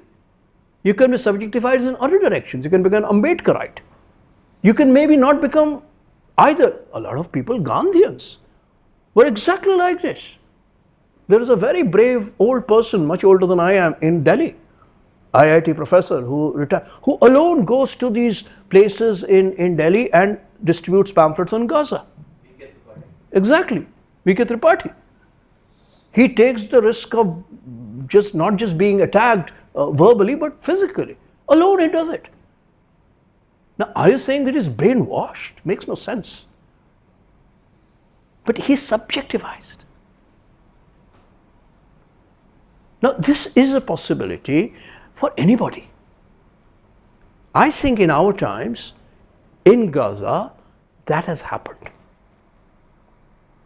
In that sense, you get subjectivized not by becoming lesser than your profession, but in a sense becoming a subject of humanity in the infinite sense, open-ended sense, through history, but not just localized to that historical set of circumstances. And again, if you are not, it doesn't mean you have to belong to a party. You could become a Naxalite, you could become a Gandhian, you could not be any of those things. And yet that subjectivation is something which is, now this subjectivation will not make you a legal expert on political theory. You will still be a doctor. But it will make you part of what I have called in the beginning, something which is not a technical truth, which is always specialized and is in the danger of getting privatized. But what I'll call the movement towards common truth. Now, common truth is a fragile idea because it will not be always guarded and legitimized by legal professionalism or other kinds of, philosophical professionalisms or other kinds of specializations.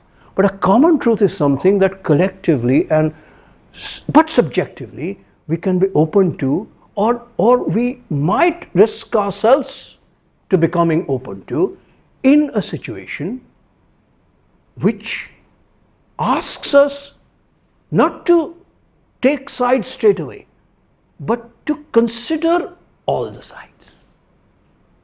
Not just academically, but existentially, in the world. So to that extent, before I say that X person became an Naxalite, or Israel says Dr. Nick Maynard becomes, he was a normal good doctor, today has become an anti-Semite. All these things we say all the time. Yeah, X became a terrorist. I think before we get on to that absolute verdict at the final stage, we need to come back, retreat a little bit, and think of something which is, and in the case of Palestine, which is that strange, fragile, delicate threshold where a Dr. Nick Maynard or a doctor who comes from the outside elsewhere becomes part of here, not in the sense of belonging here, but residing briefly, even when the bombs are coming down on that hospital in Nasser Hospital or elsewhere, briefly in the same world as the people of Gaza are. So let me end with proposing this fragile idea of Palestine as a world, but a world on an edge, on a fragile but irreplaceable, incomparable, singular edge. Palestine as a world. Tomorrow I'll try and relate this question of world to the question of state. Thank you for your attention.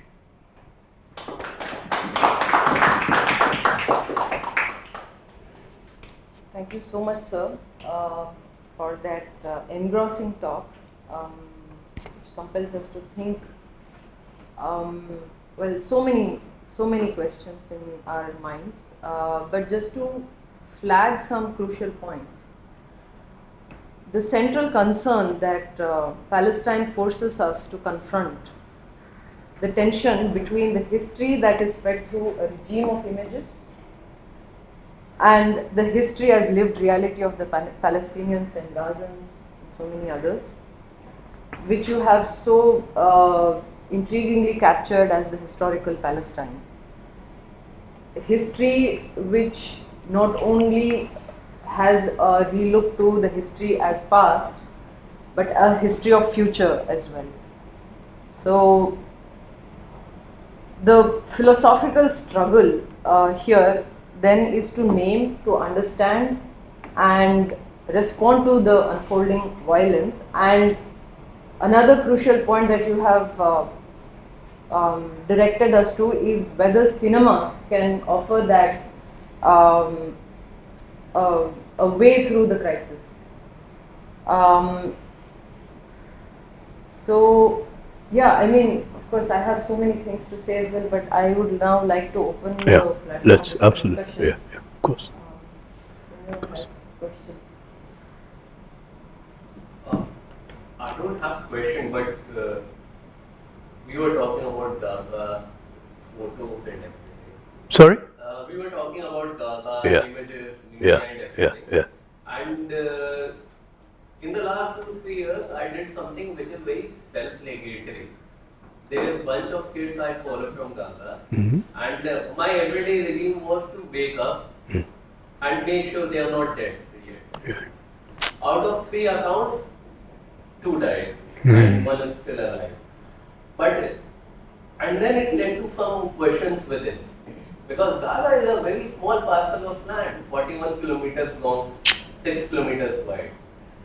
Delhi mein we put garbage in that much of land, and then I started thinking that the world regime, until this happened, like last year especially, there was this thought that no matter what happens, if someone starts murdering people with wanton force, someone might interfere. And it used to happen. In the case of apartheid South Africa, Mozambique, all these places, there were some checks and balances in place. And I was thinking about it, the word sort of brought itself. Now the international law and order is done for. It's actually done for, which we saw in case of Thailand and Cambodia. Because there is no international law, everyone is like, all right, if they can do it, so can we. We saw in case here, a lot of conflicts are coming up.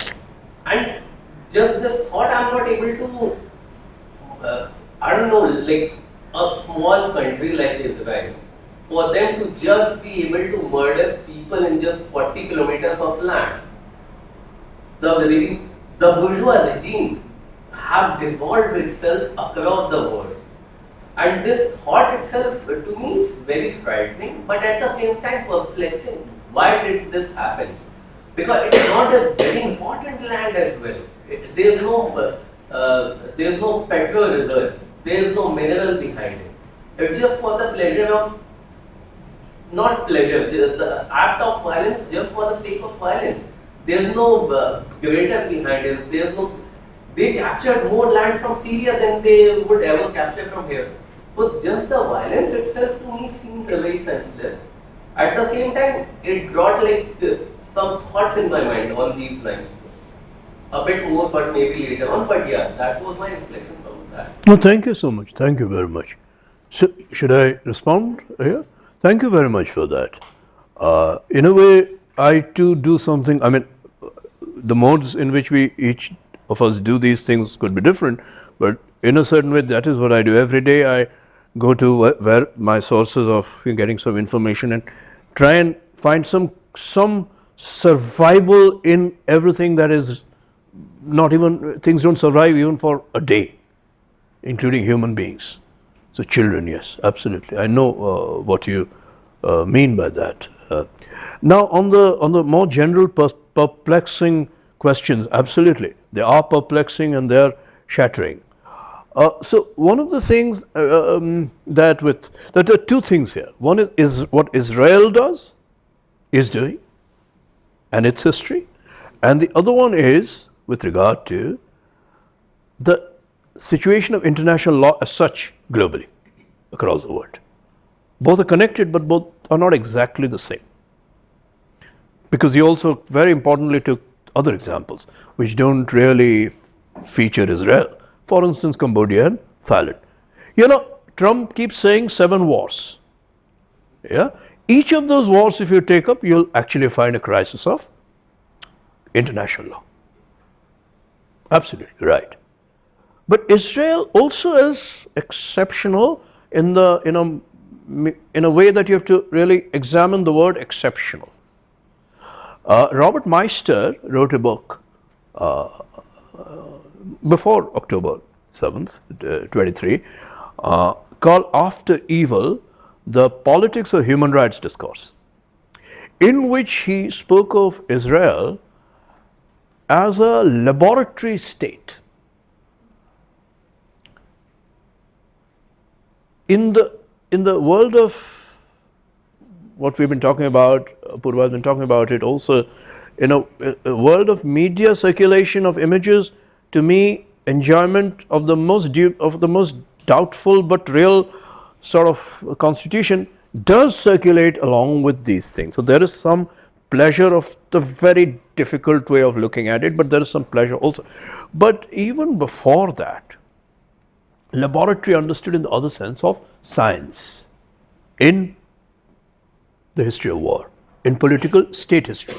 Can a state become a laboratory where for scientific, as if for scientific aims, for the cause of science, we can suspend human law or humanitarian law?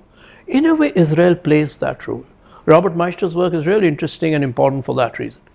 And there is a whole argument that he has from Second World War, the 1989, the fall of Soviet Union and what happens with that, and the paradigm changing. Again, tomorrow I'll talk about that in some detail. But as a framework, it is important that Israel over the years seems to be a state which is part of states. And yet with Israel, it is as if, because all states have an internal logic of holding violence in reserve. Because states are built on violence, but violence has to be held in reserve. What some people would call economy of violence. Not spending of violence, but economy of violence. You economize on violence. With Israel, you spend on violence, or you spend violence. But strangely, for the sake of the economy. How much violence can you spend and kind of not let the system itself, which is the system of states, splinter? Or sort of enter into a domain of autoimmunity, break up, destroy itself. How far can you push it? Which also means how far can you push the other part of political theory, political states, which is legitimacy. Can you have an oxymoronic notion of legitimacy which is illegitimate? Can you have an illegitimate legitimacy as contradictory as that? Israel, in a way, is pushing that, no? That's why the perplexity, which you and I and all of us here, most of us surely share. They can only do it if they have some legitimacy, and yet what they're doing is the most illegitimate thing anyone can do. You know, in that small piece of land. Now, there are different theories about why they are doing what they're doing. Some people still say, with some, factual data, that there is some motivation for oil, and also if they, one of the obvious bigger ideological reasons is something I started out with, which is like ideological, theological reason, that this is part of a continuum. If you can get Gaza, then you get a continuum from Israel as it stands, Gaza, they already have Golan Heights, and then maybe Lebanon and Syria are part of the story, which you call Greater Israel. Yeah, now, if you put this to many, well, we haven't used that word, but Zionists, some Zionists will say, no, that is not our aim. Our aim is just Israel and Israel's security. Yeah, but there are others who are not outside the system, like Ben Gvir, yeah, who every day speaks of the same thing, not just ideologically, but in the most brutal way. The other day, he said, when the Security Council resolution was passed, day before yesterday, simultaneously he put out a statement saying that Mahmoud Abbas should be placed in solitary confinement. As if, see what is happening. What is Security Council? America initiates the process.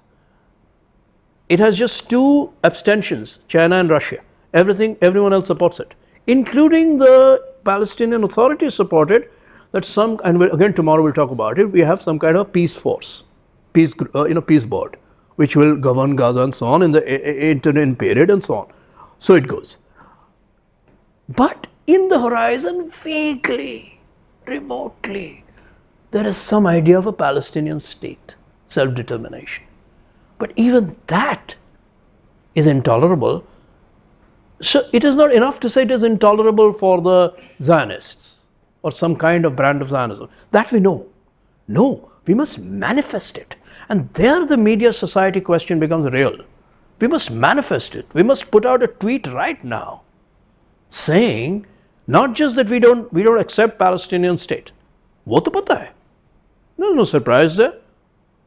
A lot of people don't accept on that side of things, on that side of the world, Palestinian state. They knew about that. But you don't merely say that. You say because you guys, brought that resolution into the public view, now we are going to put the other side in public view with all the dubious intensities and subjectivities that come with the media society. That not just if we don't believe in it, we must get the Palestinian leader into solitary confinement as a call from a minister, mind you. So there is something which is really pushing the boundaries of political legitimacy and moral legitimacy, even if that legitimacy, as Marxists have shown convincingly, is hypocritical. But it is not just hypocrisy here, it is actually the other thing. It is what I think Slavoj Zizek once called recently, age of shamelessness. But again, shamelessness not in the moral sense. Of course there is immorality, but that is not a new thing. It is also in the demonstrative sense, in the manifesting sense. And it is happening because manifestation, your attention span is so narrow, so little. When the Security Council comes, the other thing must come nearly simultaneously. Ben Gvir's statement. Because by tomorrow some new set of things has to happen. No. Yahi ho raha hai. This is what is going on. And that of course creates a crisis of, philosophy is a big word and we don't have to go there, of thinking. Thinking is a common word, no? Everyone might not be a philosopher in the specialized sense, but everyone thinks. That's the axiom. But there is a crisis there. in that respect. So thank you for the observation, absolutely. And all your wars, all those wars, each of them, in a way replicates the same manifestation quotient rather than legitimacy quotient. So you're right, Thailand and Cambodia will do what they're doing because they will say, we don't care for legitimacy according to international law, we do it to manifest ourselves. Trump being the paradigm of that today, to manifest it. Not just in physical warring terms like he's doing in Venezuela, but in terms of something else, which is the most micro material of all human manifestation, which is what? Not just being in body, but speech. You hear Trump's press conferences. Every day he manifests an act of speech, which is an act of violence. And clearly beyond any standard of legitimacy. You know that, everyone can see it. But because it's a manifestation of, so to speak, the most powerful country of the world's president, he wants to hold you to that through speech. So in a way, while you're speaking or bombing is also a kind of speaking. That's my point. Yeah.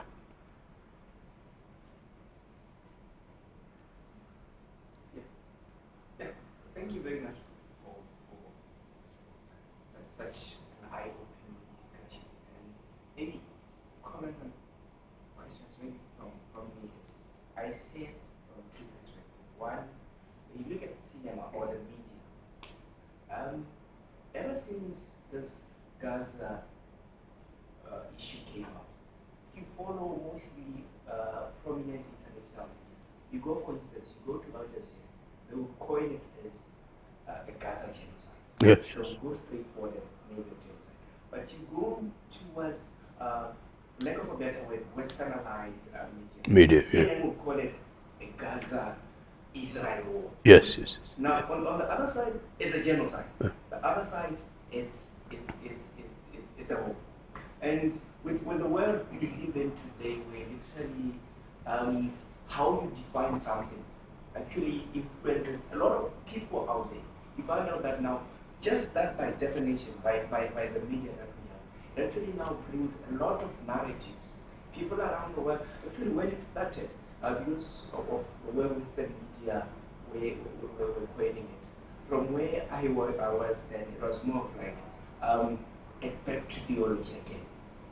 The attack on Zionists and all.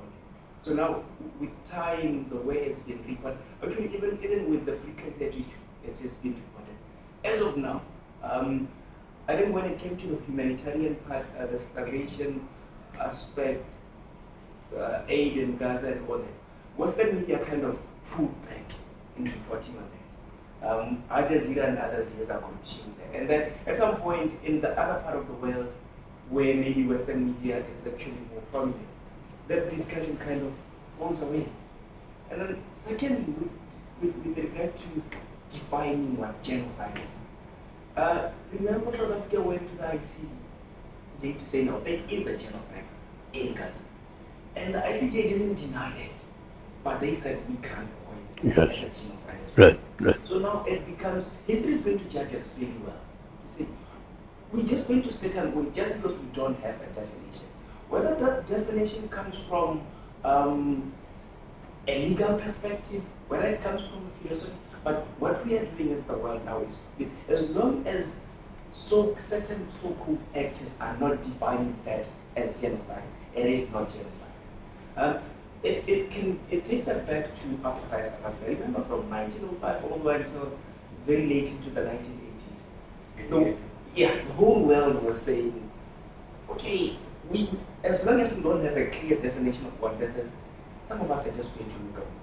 And I think history is going to judge us very well harsh with regard to Gaza, because we are actually even focusing on issues which, at least according to me, are non-status. Like you said, someone comes as a doctor who's working within hospital in Nassau or elsewhere. You see, I might not be a journalist, I might not have the powers to declare this a genocide, but this is what I'm witnessing on a daily basis. should that not be what we use to at least act as the one? But then again, like you said, it always goes back to whenever card seems not to be playing right, it goes back to theology, it goes back to anti-Semitism, it goes back to all those things. So that's at least my reflection, but in general, I'm very, very happy to Thank you very much. So again, it's very important this, and I mentioned this point, but I didn't dwell on it for a longer while time on the question of the media, the different media outlets and institutions, and their own location in the global landscape. So Al Jazeera and the so to speak, Western media is CNN and BBC on one side, and then there is another channel which to me has been a source of very interesting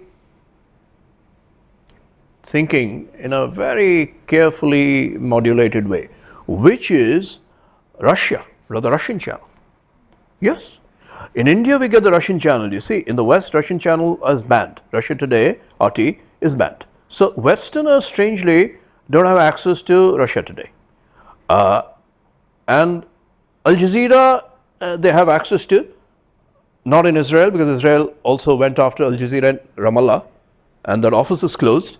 And they are now also trying to pass a new bill, or they already have in the Knesset, about the media, where they want the media to be even further in their own control, and so on and so forth. So there are a whole set of Knesset bills that are getting passed or being discussed, which are really really horrifying discussions. But what I found was that you're right, that Al Jazeera, and there was a film which Al Jazeera made, a documentary on their materials and some of their journalists who were hounded and killed. I saw it last year, October 7th, last year's October 7th, 1 year after the, so I forget the title of the documentary, but it's a full-scale documentary, Al Jazeera documentary. So Al Jazeera, you're right, already called it a genocide, and the Western media kept saying war, war, war, war. Now they are kind of part of the common truth, which is genocide, and you're completely right, that happened on the, so to speak, humanitarian threshold of starvation and famine. With that, a kind of shift happened, but imperceptibly. You know, where they don't say genocide in the strict sense, because they say genocide in a kind of qualified way, but also immediately add as a further qualification that Israel denies that charge. So they try and play both sides, that we know. But still, I have seen an imperceptible but clear shift from a complete distance or even disavowal of genocide to some kind of a moving into that vocabulary, but in a vague way. But you are totally right, that has happened not because the war has led them to do so, the extreme brutality of the war, but because of which is also a war, but a war which is manifested in more humanitarian, within quotes, humanitarian distress to evident non-partisans like little children who are dying of hunger or whose bodies are shrunken today. You know, but something else also at a very micro imagistic level unfolded in this period, which is that images which were circulating across these channels, different channels with different ideological and state leanings. For instance, the one which horrified everybody, Hamas released a hostage video where one hostage was seen in extremely emaciated condition during the famine period, where famine had already been declared by the UN report. And everyone was horrified, and I was equally horrified by that video, but we knew it, but we were again kind of not being able to accept it or not willing to accept it, in that sense disavowing it, that in those conditions the one who must be taking that film must be also emaciated. You see the terrible irony here. Yes, it is a horrifying video to have a hostage in an image, in a situation of complete confinement in an emaciated stage, not eating clearly. But And they are doing it in specific circumstances, in a political situation which is very, very complicated, for a propaganda reason and so on and so forth. But look at it in terms of its actual materiality. The one you are not seeing, who is the source of your horror, must also be participating in the same condition, which is a condition of famine. And so the chain goes. So the chain goes. So you see, from the very beginning this has happened. It is not it is atrocious to compare miseries or deaths or murders or atrocities. Yeah, at least to me it is atrocious. It is absurd actually. No more than atrocious, it's absurd to compare the individual act of cruelty being performed by somebody and the fate that someone meets at that, being met with that act, whether Israeli, Palestinian or any other, from any other society. That is not the point. But the evaluation of acts of cruelty and murder and genocide, that is where the discrimination is more obvious. So even after October 7th, what was the evaluation in the media, like you pointed to the Western media, of October 7th? The evaluation was, particularly the music festival played a big role in that, that look, Israelis are normal people living a normal, happy life in society and you destroyed that. Within a week we realized that things were happening in Gaza which were, or in a week things were as bad if not worse than anything that had happened in Israel, but that comparison I don't want to make. But the evaluation was different. The evaluation was, but Gaza is already in its history a society that is suspended between normal and abnormal. It is not real. So there was not the same standard met. In that sense, no humanist universalism. Gaza was seen as people already in a state of siege, which is a fact. They are in a state of siege. And Israel, which is a fact, Israel is, within quotes, a happier society. So Hamas destroyed that happiness, but Israeli army, while it is doing something that is extreme, is doing something else as if. They are only intensifying a situation which is already pretty bad.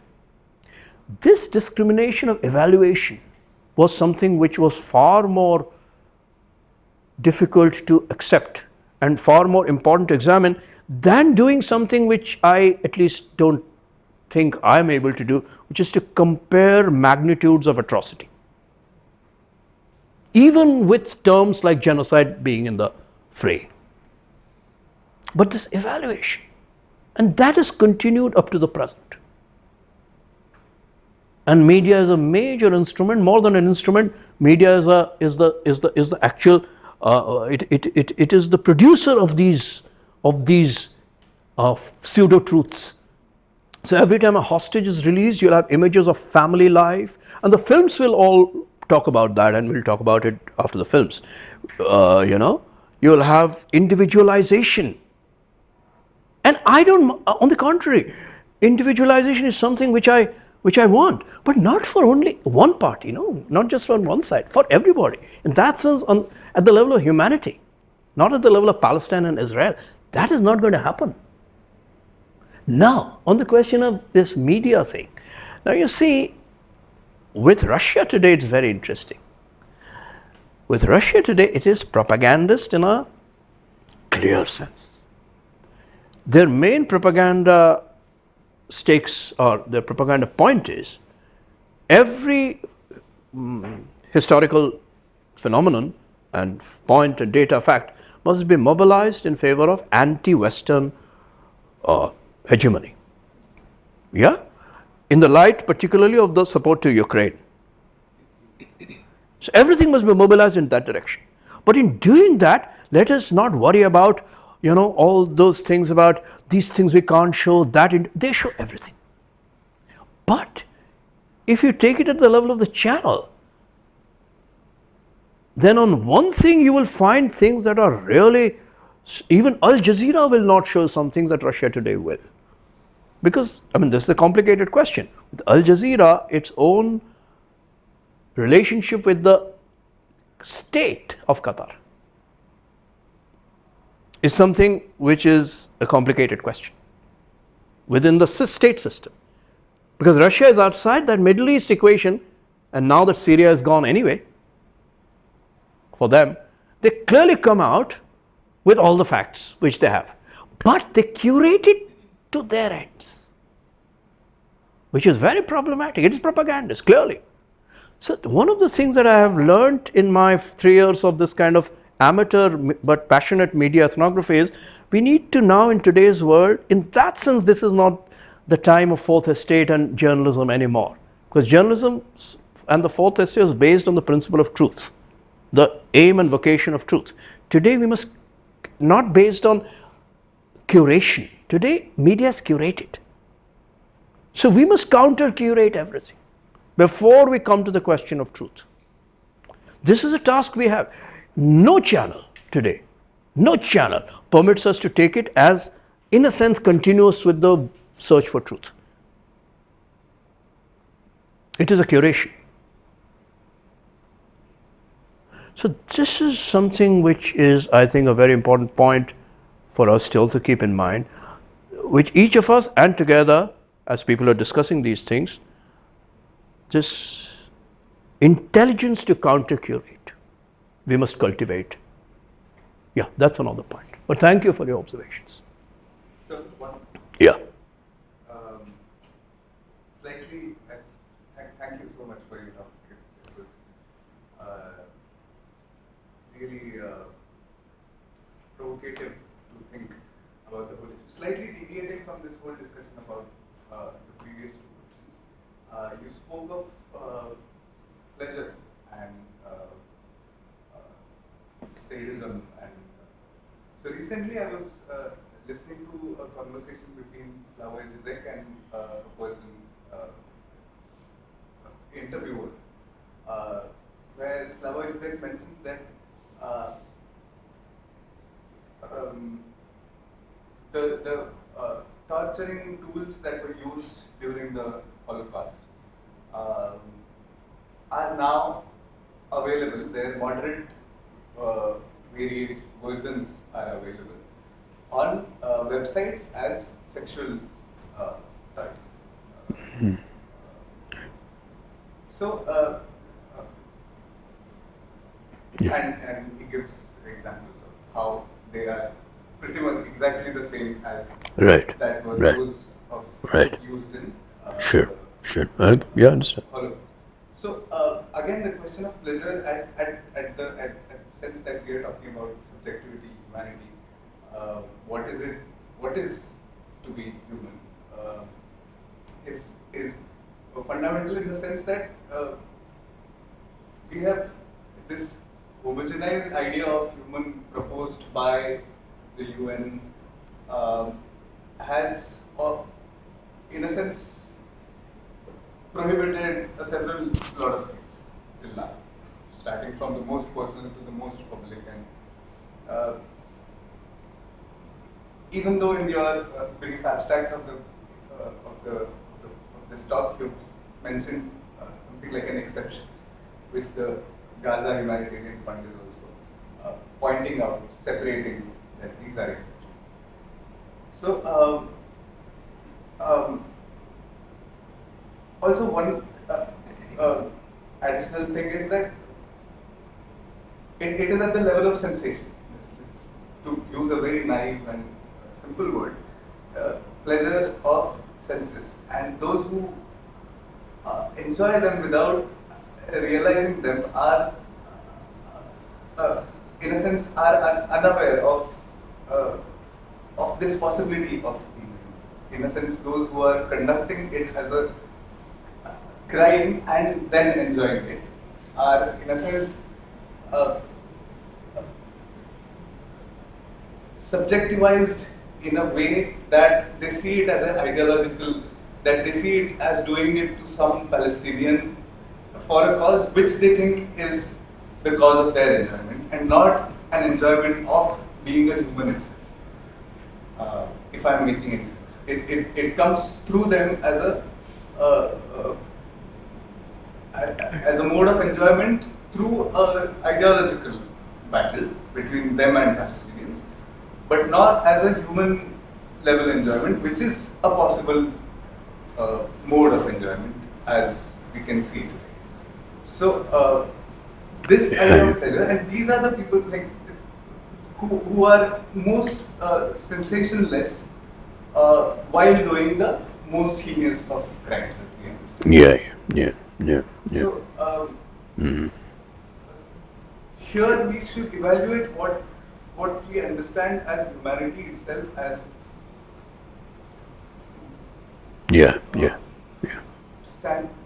moral standards and everything that comes with it. Sure. Now, I get a sense of what you're saying. It's an important point, and these terms like pleasure, enjoyment are ambiguous necessarily, rigorously ambiguous, because they involve a strange combination of consent and subjection to someone else's power, someone else's will. This has been the ambiguity of any discussion on enjoyment, particularly in the context of erotic enjoyment, in history for a long time, which has been brought out in literature like Marquis de Sade and others, and also in other situations. Today in media societies, this Zizek interview I haven't seen, but I kind of sort of get the picture. Yes, of course. You have, for instance, all kinds of toys and all that for enhancing enjoyment and all that being sold and marketed, which, there is nothing very unusual about that. One of the things that in the history of different kinds of sexual practices have involved objects, which are pretty basic objects, which not just human bodies, but and human passion, but also objects, inanimate objects, bondage and all that, and which are used in torture, which is absolutely true. I suppose the real basic differentiating feature is the feature of something like privatization. So and Zizek has been talking about this from other different angles in the context of Gaza also, that you have on the one hand this kind of a privatized idea of freedom, also the freedom to enjoy and enjoy in transgressive ways. In that sense, you can even call this an enjoyment of something of human beings, but at the level of almost non-human enjoyment, or what would look like because sadism and masochism and all that in a way is also counterintuitive. It is not human. It is what human beings do as part of their own inhuman possibilities. So that paradox is there. But now you're privatizing it. You're making it come into the province of not just freedom, but freedom and exchange value. So in the market you can buy things and again through consent, paying, and then use it in your private life, so to speak, again out of consent, but consent towards a form of life that involves the will of the other. These conditions don't apply to the political situation of torture, clearly, or the military or the police situation of torture. So just the use of the object itself is nothing surprising, because these are objects are objects. You can use them for many things, right? Right? Torture objects, I don't want to discuss those sorts of things, but you can immediately think of any torture object to be used for a common purpose and then for torture, and then maybe for erotic pleasure also. So the object in itself doesn't contain its truth.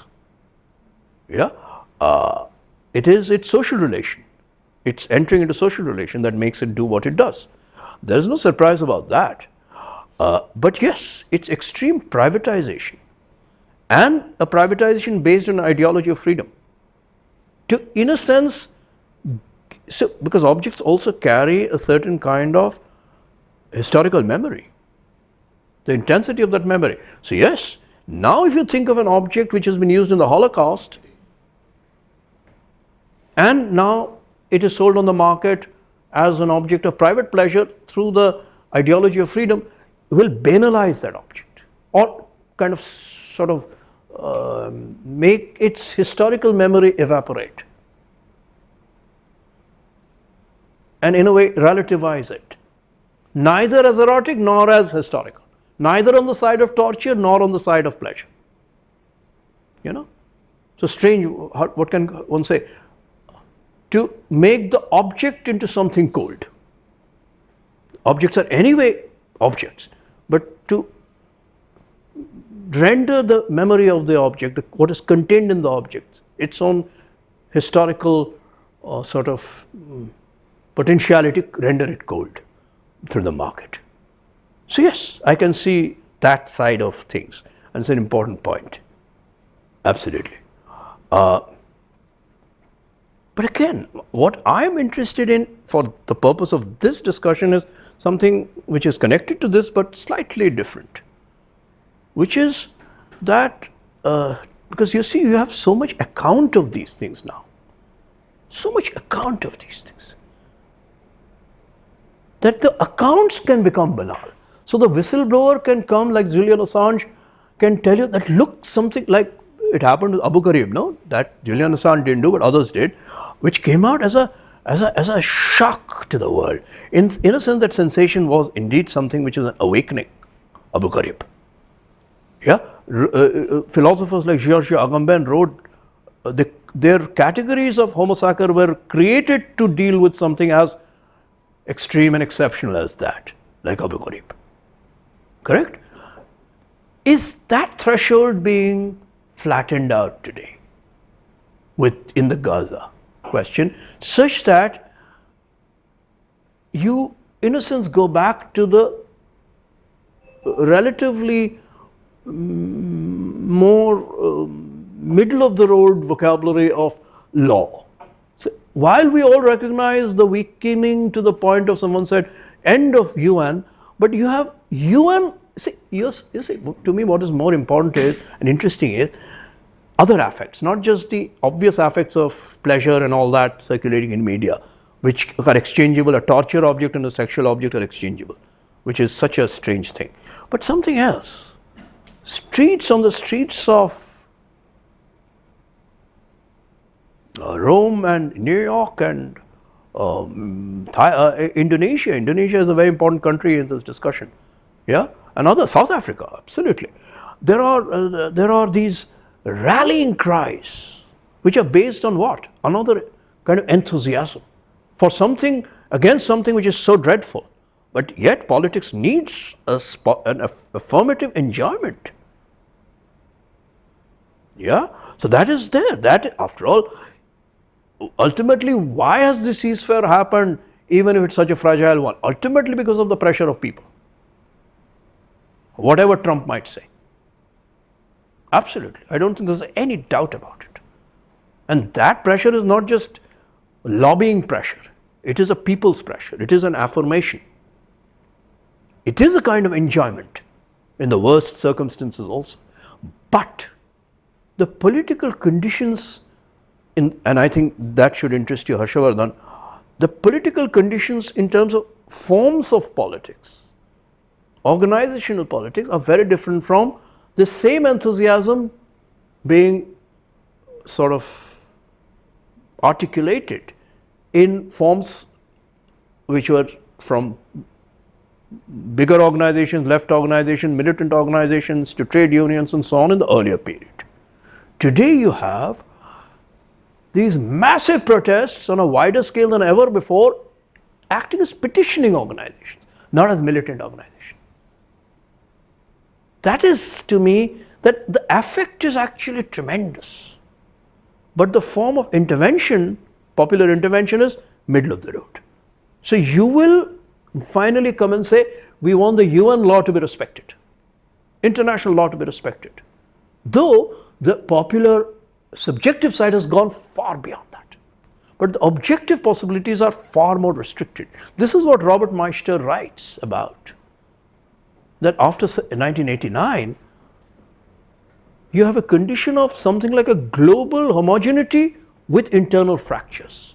Before that, you had a Cold War, two worlds. Of course, manifest in terms of state power, Soviet and American, but also with some corresponding ideological universes, socialist idea and capitalist idea. That has flattened out to something which is a global world, but with internal fractures, which are so deep and so much in proliferation that today it's a kind of global civil war, where ideas don't really play a part.